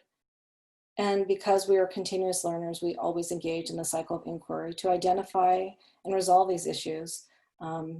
Because as we know, this has been a very challenging time, but as Mr. Sheffield spoke of, there's also lots of silver linings. And I do appreciate the immense amount of work that has gone into all of this and the partnerships that we've had with all aspects of our community to make sure that we are doing what we can, and also trying to address the areas in which we can do better as a community. And with that, I turn it over to the board. Thank you for that presentation, Dr. Guzman. Board members, questions right now? I see no, okay, I see Director Sheffield. Question. Yeah, just one quick question, and I do appreciate Steve and team on the continued work on pupil and family engagement. question is around the continuity of learning, and I'm wondering if you can explain or maybe give some more detail what we're doing, what actually we're doing on the supports with for EL students and students with IEPs, et cetera. Yeah, I think one of the first things we can talk about is while we're at distance learning for the vast majority of our students, we have and as of today, we have over 148 students that are in some kind of setting, support care setting. So that's a combination of students that are at the Finley Center, working from Helen Schools, Helen Lehman, Biella, Steele Lane, and Lincoln. We have students that are working in our Boys and Girls Club. So that's our clubs that are at Monroe and Biella. And then we've opened up in the last week and a half, both for employees and now for vulnerable populations, programs at Proctor, Hidden Valley, French for Brook Hill, and Proctor, Hidden Valley, and Arts. And so we're serving right now that population. That's the vulnerable population that is getting first served. So again, we have over 148 students in all that programs combined right now. We expect to be over 200 in the next week. So those are our EL students, our special ed students, our foster youth and homeless students as well. So that there's been a kind of a specific outreach to that group. That's one way that they are getting the kind of support that other perhaps families aren't. For those that aren't, we are reaching out with our re-engagement strategies. So you heard the first layer of that is strong, engaging teaching. And we obviously saw some examples of that. That's a very curricular rich that draws students in and keeps them engaged. That's the first foundation of anything that's fairly important. We are then doing daily phone calls. We are following up students that are missing attendance. The state requires us to reach out specifically to students that have not been attending, that only have 60% attendance for that week. We have a real specific strategy with many of our staff that have been reassigned to do work and reach out, and we follow that up. Those students that are in that 60% reach out and are brought into an MTSS Tier 2 team to try to find out what's going on, connectivity, situations in the home, or just simply not interest. So that's an example of the structure of all those kind of pieces to put us together. For special education, we know that we need to reach out and do a better job to our more students with severe needs. And we are bringing part of our plan forward. And that's always been a part of our return to school plan, that our vulnerable populations, including our special education staff, depending on the availability of our restricted tier status, we want to do that next. And so that's part of what we're going to bring forward. We hope to bring forward some of the more extensive students with needs at some time soon. So you had mentioned 148 students expecting 200. Do we have adequate resources? Well, we have to be careful, as Dr. Kitamura mentioned. We can't provide instruction at this point in this tier where we are, but we do support them in what we've done. We've done trainings with these instructors, and many of them are childcare workers or they're in the Boys and Girls Club. But we are literally hand in hand with Boys and Girls Club, with the City of Santa Rosa. We're providing instruction around and guidance in behavioral and kind of like classroom settings. We're using our behavioral staff from special services. We've done technology trainings. So these folks can help and learn how to get on Google Classrooms and Seesaw. And then now we're reaching out and doing some kind of trauma-informed work that we've done with a lot of teachers and schools. And we're reaching out to these partners. So as best we can in this tiered environment, we're really trying to reach out and give those kind of supports. Okay, and then this last question is on hotspots. Are we now getting asks or demands for hotspots again? Is there a shortage? Do we need more for our distance learning? We have about 2,000 distributed right now, Director Sheffield, give or take a few. We have an additional 250 that are on their way for what we're hearing are a few more needs that we believe that will cover our needs right now, and then still have some extra. And we've lined up resources that we can get more if needed, or turns out we need more after that as well. Thank you. Director Sheffield, one of the things that we're hearing is that, and Rick has talked about this before, our AT&T hotspots are not working in some areas. And so his team is working to bring in another carrier. So that's this next batch is through this other carrier. But one school site, I'll just call it out, Cook and Principal Zan's, has been bringing kids in small groups for a day to help them with getting online and helping them with how to use their hotspots, and utilizing her classified staff, which is why we did the MOU so that we could have flexibility in job descriptions and have people to help kids during a situation where they truly just they can't engage because they're having trouble getting connected. So we're going to begin to see more of that, and I'm really proud of our administrators who are having the initiative to get some of that going safely, social distanced, cohorted. So yeah. Yeah, I definitely get the AT&T issue. I that's been an identified issue in parts of the city. So I mean, it sounds like we're working with another provider. Yeah, the ones we're expecting to come in anytime now are Verizon. All right. Okay, great. And we're looking into some other companies as well that have promised and even have run commercial ads about helping connect families. So we're looking into that as well as an additional resource to bring into the district. Okay. Thank you.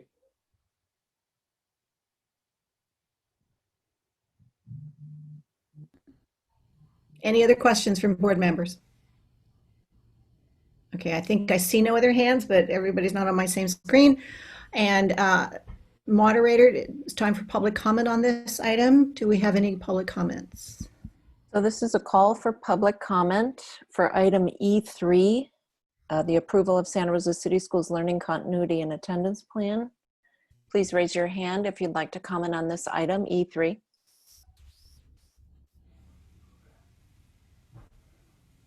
And there are no hands raised. All right, so board members, are there any comments, discussion on this item?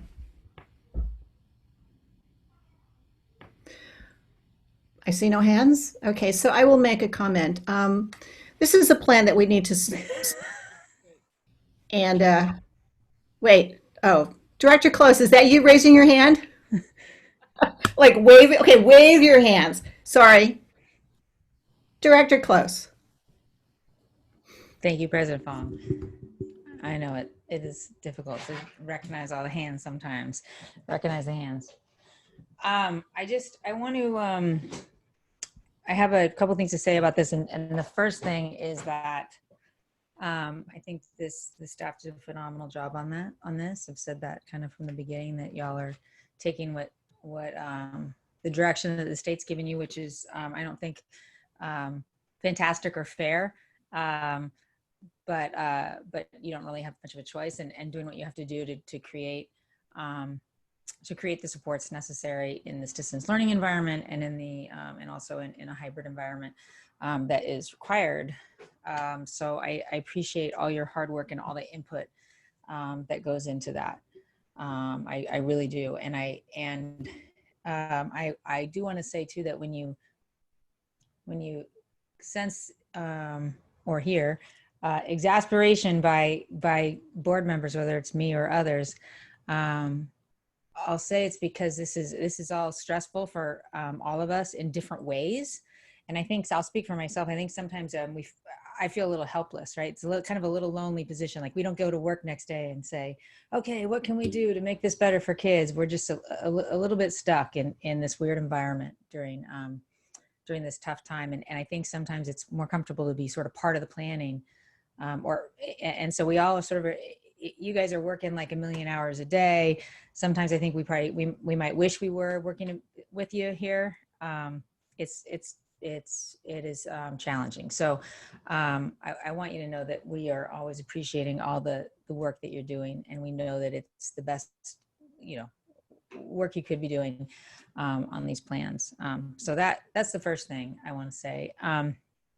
And then the second thing is that, you know, we are elected to represent our constituents, and that's and kids, and we hear a lot from parents and kids and grown-ups and teachers and classified members and everybody, and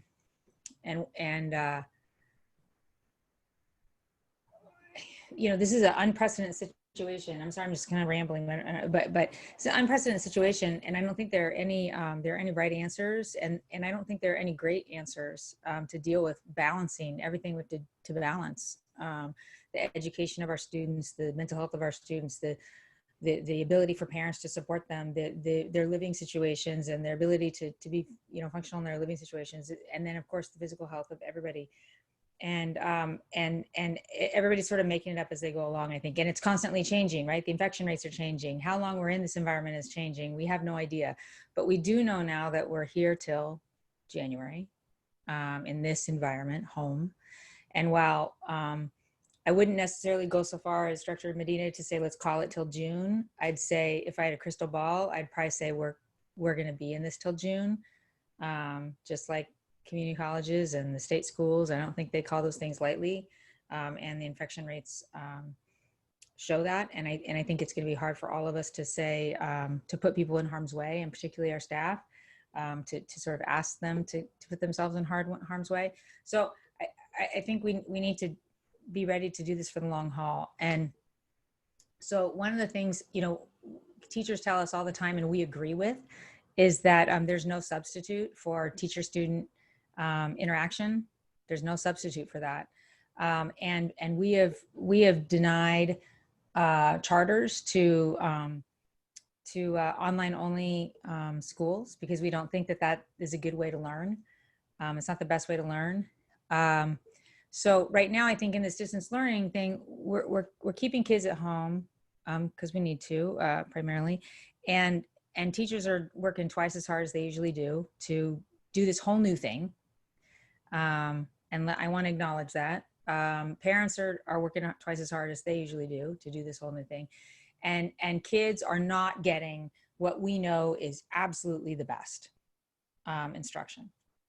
And so I think when we talk about teaching to the standards, even if it's just sort of the pared down standards that Dr. Kitamura has advised us that we're working on, I think we're maybe asking the impossible. And I just want to acknowledge that no matter how good our teachers do it, no matter how good our students do it, probably overall we're asking people to do something that's impossible, which is to pass second grade in the same way one would in a normal year, and start third grade with the same preparation, or seventh grade to eighth grade, or ninth grade to 10th grade. And so I feel like I want to let people off the hook from feeling that is a possible thing, because I think it's an enormous pressure on teachers right now, and I think it's an enormous pressure on students right now. And the ones, you know, the little ones might not think about it so much as the ones who are preparing to, you know, go to college and think I want to take calculus at some point or whatever. But this is a big pressure, and I think we should be honest about it. And that's not to say we give up, but this all goes to say that I'd like to ask, and I could do this in sort of in a request for information, but it seemed to be more appropriate to talk about it here. I'd like to ask two things. The number one thing is, and I know I'm sort of a broken record about this one, but I would like to hear kind of a report on where we're at with getting kids together outside and getting kids with teachers outside, whatever that means. If it's on the grass, if it's on the blacktop, if it's at a park, whatever that means, human interaction in a safe place, which is outside. That's the first thing. The second thing, and I talked a little bit to the superintendent about this, and I did a little bit of research on the law on this, is I'd like to ask that we research whether or not we could call this kind of an academic red shirt year, where we say, if you want to do this year over, if you need to do this year over, you can. And to maybe change the emphasis to be engagement and enrichment, and really looking at kids as whole people, because right now I think when we're talking about learning in this environment, we're looking at them as and I blame the state for this, not anybody here on this screen, as sort of like learning robots. And I don't think that's who they are. And I don't think that the teachers are teaching robots either. So I'm wondering if we can look into that, and which I think is sort of an honest look at what we've got going on here. Because what I don't want are our most vulnerable kids are going to suffer the worst learning loss. And we know that when kids are behind academically, that's when they start having behavioral problems. And we know that if they don't make certain milestones early on, that it impacts the rest of their education. And that this impacts their mental health. And this, I mean, there is a snowball here that can be negative. And so, you know, I worry about the third graders going into fourth grade where they're really not prepared for fourth grade. And the sixth graders going into seventh grade, they're really not prepared for seventh grade. And I could be out on my own on this. I don't know, but I would be interested to know if there's something we can do to acknowledge that we're in an imperfect learning environment, but that we are in a school system that builds on itself and that has certain expectations of students when they come back the following year. So that is, that's what I should say. Thank you for listening to that and for all your work. I really appreciate this. This is an insane situation. It just is. Okay, so what other hands did I miss? Speak up.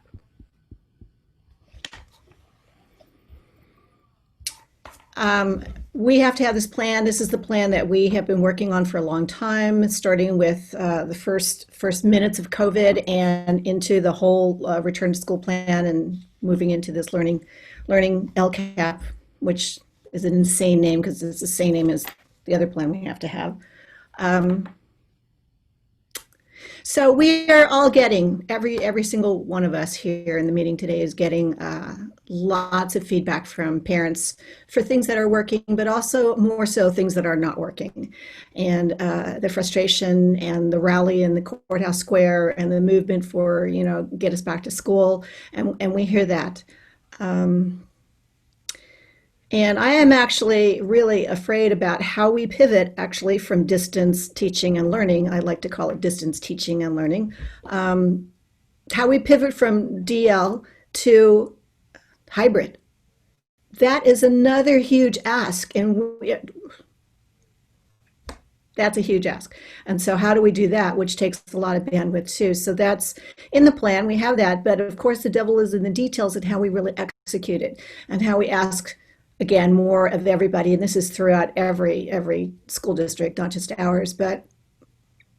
And so, I guess pulling these thoughts together, you know, as I started this meeting with honoring two strong women, Supreme Court Justice Ginsburg and teacher Jennifer Lehman, you know, they both had grace under pressure, and they related to people, human beings, and justice for all. Really. Everybody's been patient, but I think the lift ahead of us in terms of hybrid is really kind of we don't know. So in terms of Director Close's thing about redshirting and all of that, and personally, I think that would be later. So when we finally get back to school, no one is not going to understand that we did not have a school year. A regular school year. We're having a school year. It's a different school year. And so I think that those things can come up later. But I see Director Medina's hand right now. So, and then I see Director De La Cruz's hand up. So let's do that. Well, first I'll start off with a quick question. I don't know if this is a cultural thing. I don't understand. I have no idea what redshirting means. Somebody can tell me what that means first off. I can't. It's when it actually comes from sports, and it's where you take the year off, but it doesn't count against your year.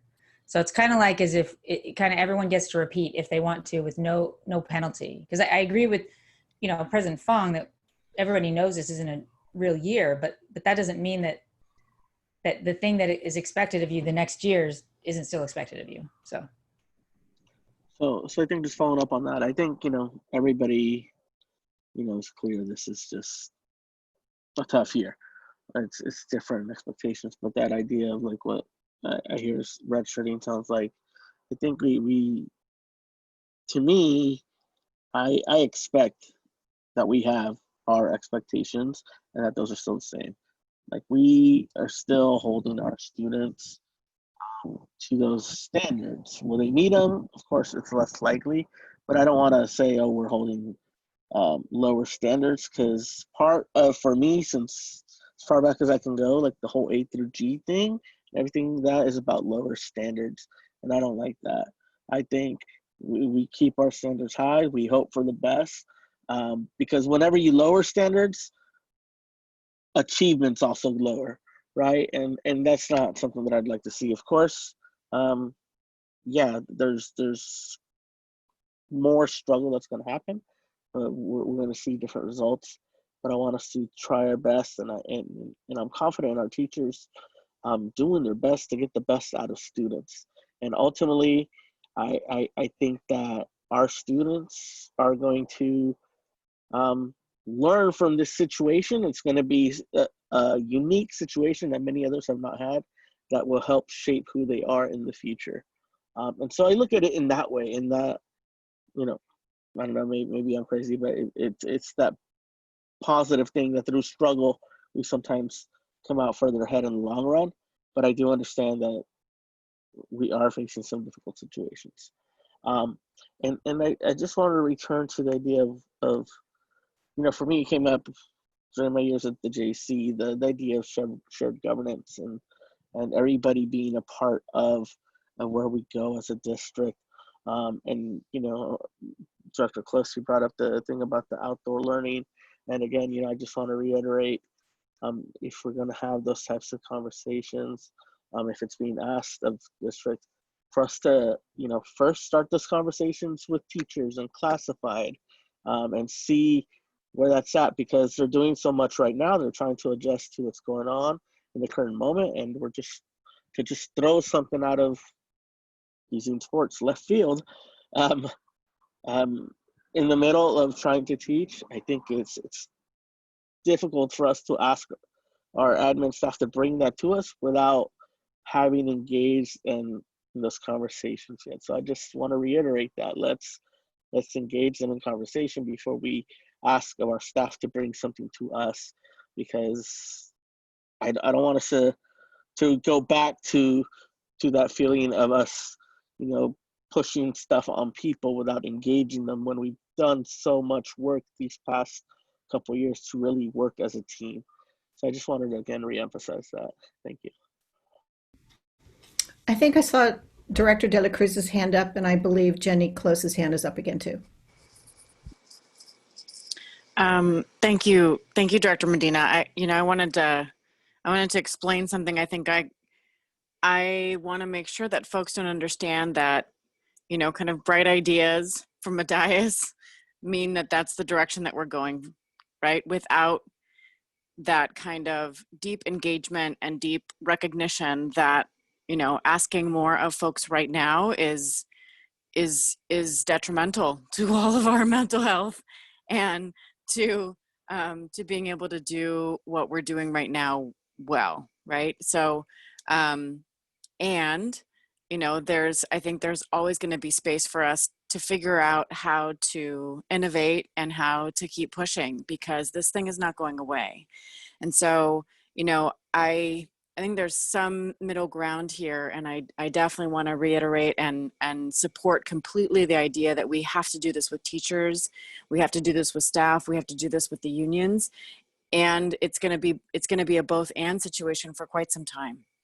With regard to the redshirting, I think the most important thing for us to understand is that typically the people who redshirt, Omar, to your point, know about redshirting. And those are people with privilege.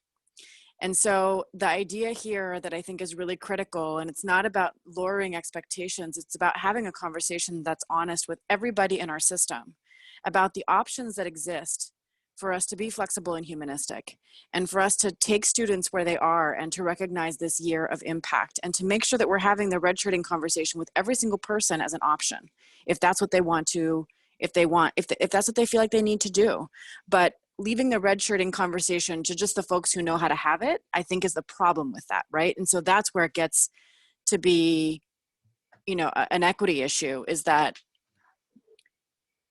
those options need to be available to all folks, and all folks need to know that those are options, so that they can consider them for themselves and for their families and for their futures, with an eye towards, you know, that we're always expecting excellence of everybody in our system, and we're not lowering any standards. We're just making ourselves humanistic and flexible.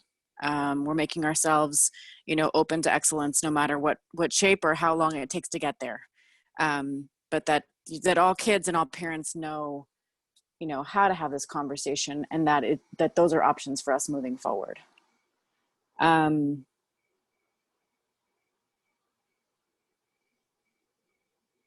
That's all. Thanks. Director Close. Yeah. Thanks, Dr. Delacruz and Dr. Medina. I agree, Dr. Medina, I completely agree with everything you said. And so I want to make some clarifications, is that I absolutely do not believe in lowering expectations. I mean, that's actually sort of my point, is that we want students to meet our high expectations, but to make sure that they're supported and have the opportunity for that. And you know, I'm sure I'm not the only one hearing about students who are distance learning in a room where they've got their whole family flying behind them the whole time because it's a small house, or where they're taking care of their younger siblings, or where they're home alone. And this is hard. And so I don't want anyone to be penalized because they don't have a you know, well-supported environment at home. Or because they just struggle, you know, with their mental health, and then it impacts their ability to learn because they're isolated in the way that we're all isolated. So I just want to make sure that we are not hurting anybody. And absolutely, if we had some option like this, everyone would have to know.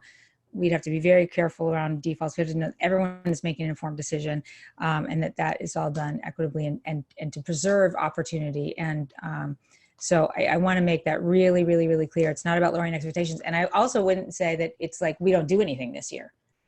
I think it's we just operate in a way that acknowledges the difficulty, and plan for the future that we know is going to occur, which is that there are going to be students who didn't have the same kind of education and preparation they had for the next year. And that's some students are going to be more hurt than others, and it's going to be these students that are always more vulnerable. And then the second thing, just to be clear, is if I say outdoor education, or I say let's redshirt, or I say anything, I assume that our administration is going to engage teachers and staff, because they do. That's part of the process. We don't bring anything back without doing that. And we expect that. And I think the board, we always say, you know, what did you do? What kind of input did you get from teachers? What kind of input did you get from staff? What kind of input did you get from parents? I think, you know, that's sort of a given. I don't ever us to be a district that just makes giant decisions from on high, unless they're sort of, you know, policy, you know, only decisions. But absolutely, particularly if it has to do with instructions, you're absolutely right, Director Medina, and I absolutely agree. And so I'm glad you brought that up, that anything we say is got to be run by and developed with our staff. But I know that our teachers are struggling by not being able to interact directly with their students, and that they're witnessing a real disparity in how their students are being able to learn right now.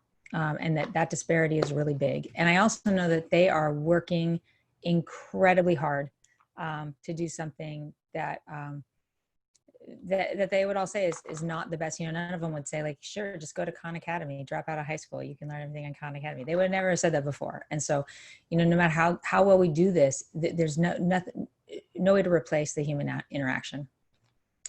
So I just want to make some clarifications on that, and I appreciate your comments, Director Medina and Director Delacruz. All right, so the action item ahead of us is approval of our learning continuity and attendance plan. I'll move approval. Second. All right, so that was moved by Director Close and seconded by Director McCormick. Any other discussion? And let's call for the vote. Adina. Director Lopez. Aye. Director Close. Aye. Director McCormick. Aye.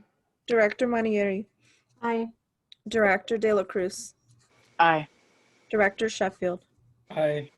Director Medina. Aye. President Fong. Aye, thank you. To item 4, action item, approval of the learning continuity and attendance plan for Cesar Chavez Language Academy. Dr. Kitamura. Again, I'm going to turn this over to Dr. Guzman. These are all pretty much based on the return to school plan, as she said. And so there are different funding amounts and some of those unique things. So Dr. Guzman, I know you're going to do the same presentation for all of the charter schools, correct? No, Well, actually, I don't have a. just kidding. Just I kidding. have to believe you. No, the same one we just saw. Oh yeah, I'm gonna show it again 3 more Every times. time, right? Okay. Yeah.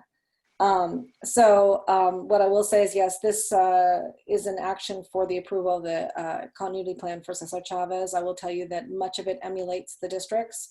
There are several other that she is adding. So one of the areas that she did add was additional PD to support dual immersion, specifically in distance learning. So that's one area that she's supporting with her monies. With that, I turn it back over to the board.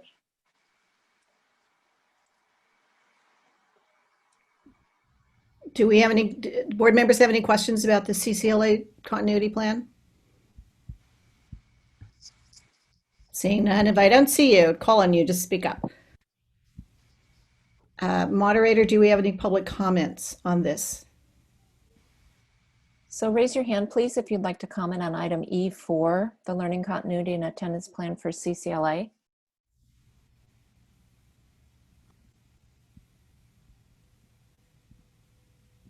There are no hands raised. And so the reason why it's the same is because these charter schools are our charter schools. They are dependent charter schools. We treat them the exact same as we treat all our schools. So therefore their plan is the same as all our schools. It's the same plan. Is that right, Dr. Guzman? That is correct. However, they do have some different focuses. Obviously, as it's a dual immersion, some of the money, additional monies are going to go to supporting that. Is there any other discussion on this? For the action I'd like to move the approval of the learning continuity and attendance plan for CCLA. I'll second it. So that was moved by Director McCormick and seconded, I heard first, Director Medina. Adina, may we have that vote, please? Director Lopez. Aye. Director McCormick. Aye. Director Medina. Aye. Director Manieri. Aye. Director De La Cruz. Aye. Director Sheffield. Aye. Director Close. Aye. President Fong. Aye. Good, that passes. We're moving on to action item number 5. It is the approval of the learning continuity and attendance plan for Santa Rosa Accelerated Charter School. So yes, good evening. Oh, Dr. Kitamura, are you okay with me? Dr. Guzman. Thank you. So sort of similar to the last one, this is the approval for SHRACs. In their continuity learning plan, they did add some additional lines for after school tutoring and also additional materials to support ELD and SPED students to address learning loss. With that, I turn it over to the board. Questions, board? No questions. Moderator, do we have public comment on this item? So this is a call for public comment on item E5, the approval of learning continuity and attendance plan for SHRACs, the Accelerated Charter School. Please raise your hand if you'd like to comment. And there are no hands raised. Bringing it back to the board for discussion. No hands. Call for the motion. I'd like to move that we approve the learning and continuity attendance plan for Shreks. I'll second. That was moved by Director McCormick and seconded by Director Sheffield. May we have that vote, please, Adina? Director Lopez, Aye. Director McCormick, Aye. Director Sheffield, Aye. Director Manieri, Aye. Director De La Cruz, Aye. Director Close, Aye. Director Medina, Aye. President Fong. Aye, thank you. So that passes. Approval of learning continuity and attendance plan for Shreks. Item 6 is an action plan. Same thing. LCAP for Santa Rosa Charter School for the Arts.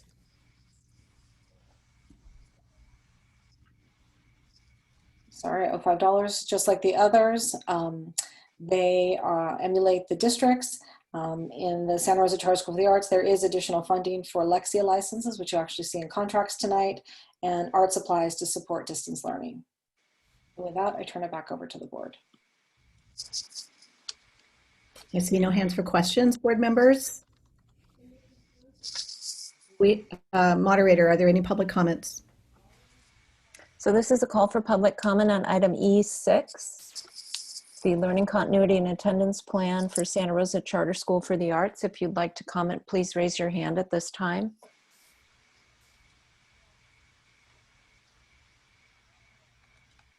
And there are no hands raised.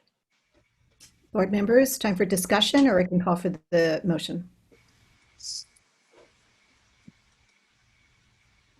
I'd like to move the approval of the learning continuity and attendance plan for Santa Rosa Charter School for the Arts. Second. That was a motion by Director McCormick and seconded by Director De La Cruz. Adina? Director Lopez, Aye. Director McCormick, Aye. Director De La Cruz, Aye. Director Manieri, Aye. Director Sheffield, Aye. Director Close, Aye. Director Medina, Aye. President Fong. Aye, thank you. That passes for Charter School for the Arts. We are on action item number 7. Same thing, LCAP for French American Charter School. Yes, thank you. Again, the same as the others, and some additional items are some French language tutoring for after school and additional supports for mental health. And with that, I turn it back over to the board. And board member, do we have questions? I see none. Moderator, let's call for public comment on this. Public comment on item E7. If you'd like to comment on this item, the approval of learning continuity and attendance plan for the Santa Rosa French American Charter School, please raise your hand at this time.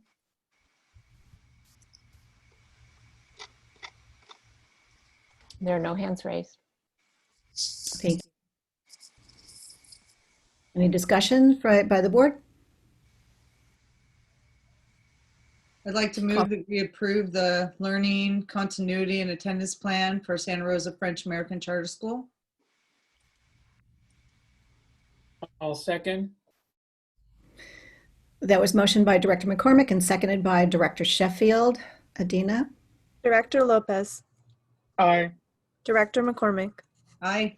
Director Sheffield, Aye. Director Manieri, Aye. Director De La Cruz, Aye. Director Close, Aye. Director Medina, Aye. President Fong. Aye, thank you. That passes. Thank you very much for the work on these LCAP plans. All right, we're on item 8. This is a public hearing regarding the sufficiency of textbooks or instructional materials for the 2020-2021 grades K-6.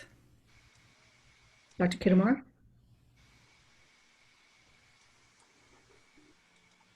As it says, you'll see that there's a series of 4 items. One is the number 8 is the public hearing, and then the next one is the action for the motion for the textbooks. That's elementary. You'll then see another public hearing for 712, and then the action item to approve. So, Dr. Guzman, do you have anything you'd like to add to that? No, but Dr. Goyle will be promoted just in case there are any questions, as she is the lead in teaching and learning on these items.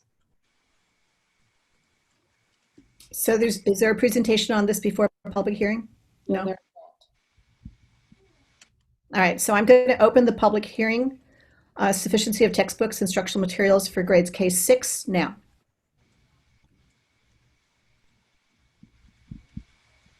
Moderator, do we have? All right, we'll call for some public hearing comments. Is there anyone in the public who would like to comment on item E8, the public hearing regarding the sufficiency of textbooks for grades K through 6? Please raise your hand at this time if you'd like to comment.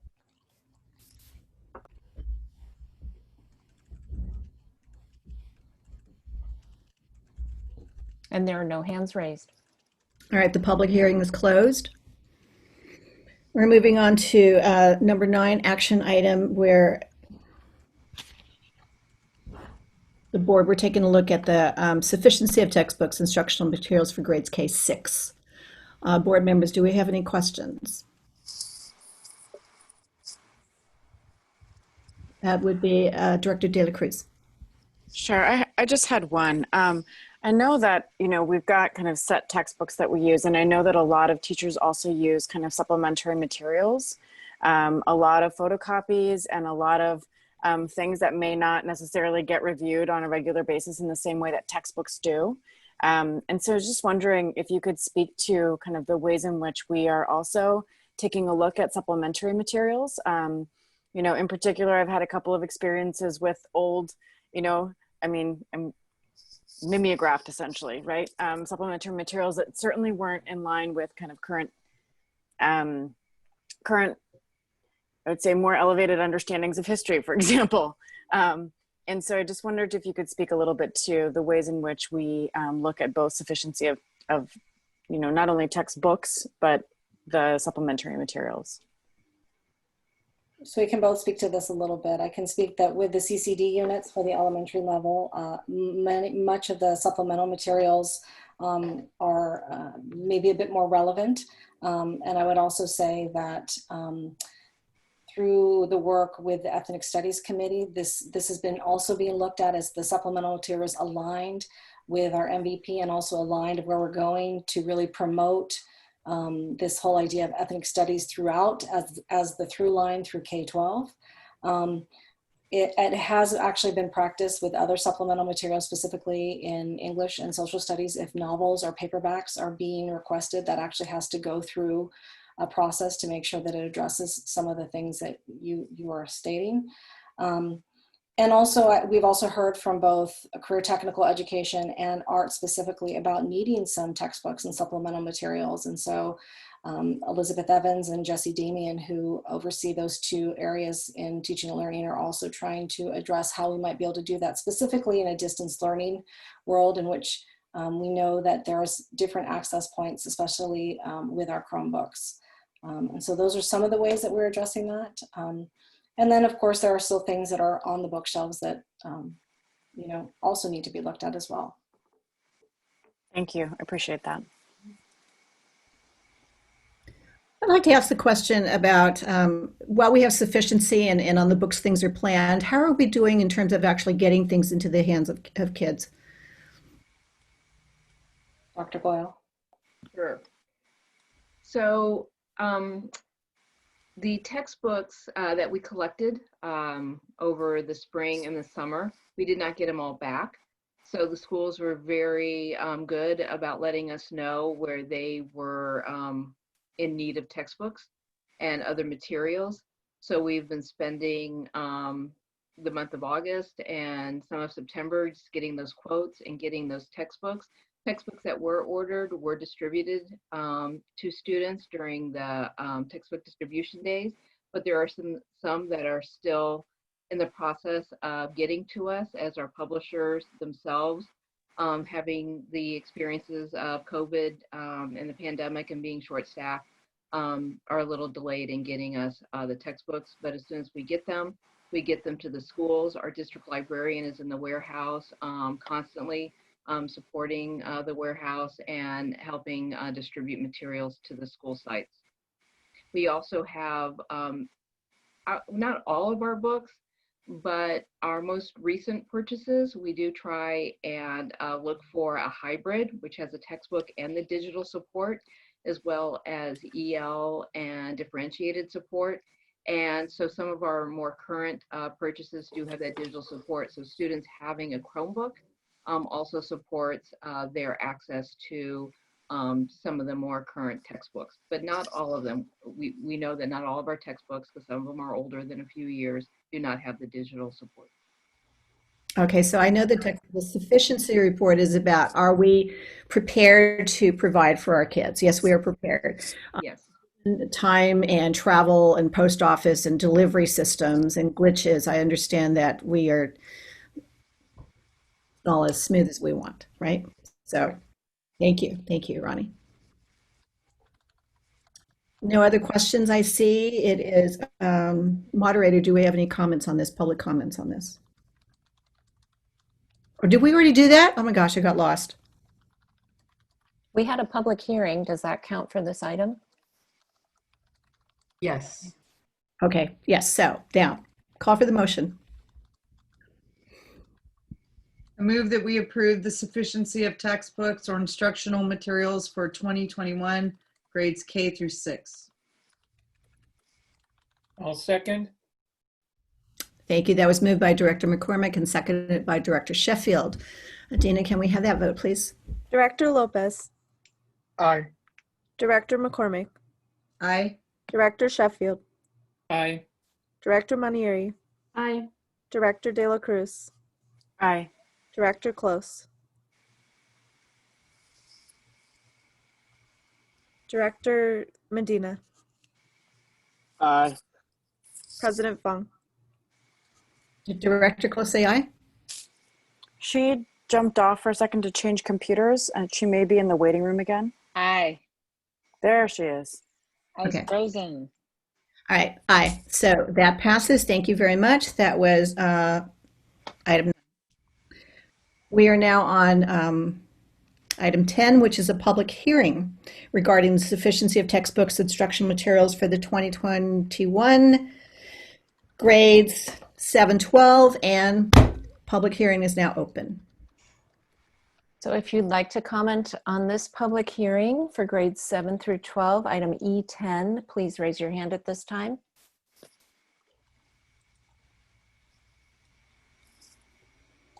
And there are no hands raised.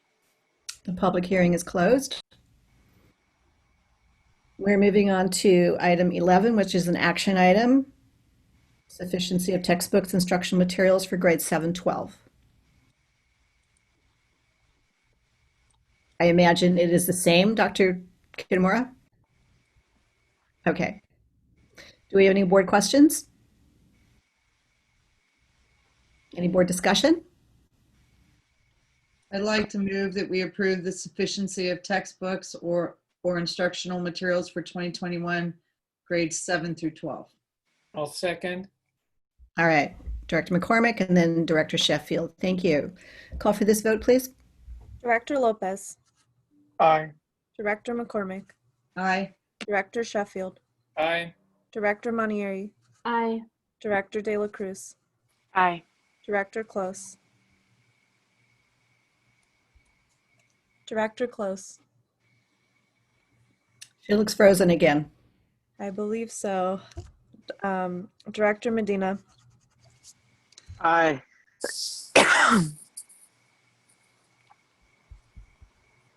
And President Fong, Director Close is still, oh, she's back. Aye. I'm sorry. My internet's terrible right tonight. I don't know why. I wonder if you, aye. I wonder if you can kind of vote if you say in chat, aye. All right, so that passes. Thank you. And we are now on F items. These are consent items, items 2 through 8.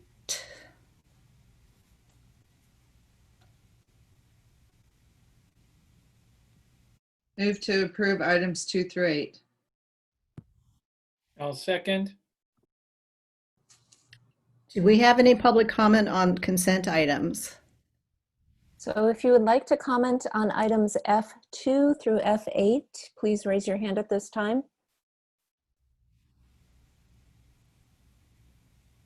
There are no hands raised. All right, so that was motioned by Director McCormick and seconded by Director Sheffield, I think. Director Lopez. Aye. Director McCormick. Aye. Director Sheffield. Aye. Director Manieri. Aye. Director De La Cruz. Aye. Director Close. Aye. Director Medina. President Fong. Aye. Thank you. That passes. The consent items 2 through 8. This is the approval of the minutes. Item G1, approval of the minutes of the regular board meeting held on September 9th, 2020. Director Medina. Thank you. Just a few things, and sorry that I didn't bring them up earlier, but at the very top of the minutes, the part where it says recordings of past board meetings, click here. Stylistically, it'd be better if instead of the word here, like the whole hyperlink is actually written out in case the minutes are printed out, right? I don't know if you necessarily see the actual hyperlink, so I just would request that change. The other thing, on the F items, if we could just change them so that all the ones that were approved in consent, F2 through 4, then F6 to 7, and F9 through 18, are all listed together, and then the ones that were pulled are then after those listed separately. That way we're not jumping back and forth in terms of the reading of the minutes. And the final thing was, I think the resolution on Latinx Heritage Month isn't included. I don't know, maybe I missed it. There was a lot of pages on these minutes, but I didn't see it. If that could be added to the minutes. I saw some of the other resolutions, but I don't think I saw that one. Unless It's I'm there. wrong. It's E1. But No, you're I mean saying the the, actual you're saying the attachment. actual okay. Yeah, the actual attachment. Yeah. That was all I had. Yeah, we can make those changes. I thought I saw the resolution as a part of the packet too, but it's not a problem. The team is doing a great job and still learning, and so this kind of feedback is very helpful.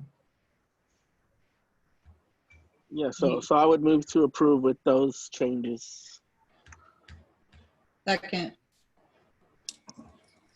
Do we have any discussion on this besides that? All right, so that was moved by Director Medina and seconded by Director. Director Lopez. Aye. Director Medina. Director McCormick. Aye. Director Manieri. Aye. Director De La Cruz. Aye. Director Sheffield. Aye. Director Close. Director Close. She's smiling again, so she's frozen. She's frozen again. Still smiling, okay. Good smile though. Oh, Jen, are you there?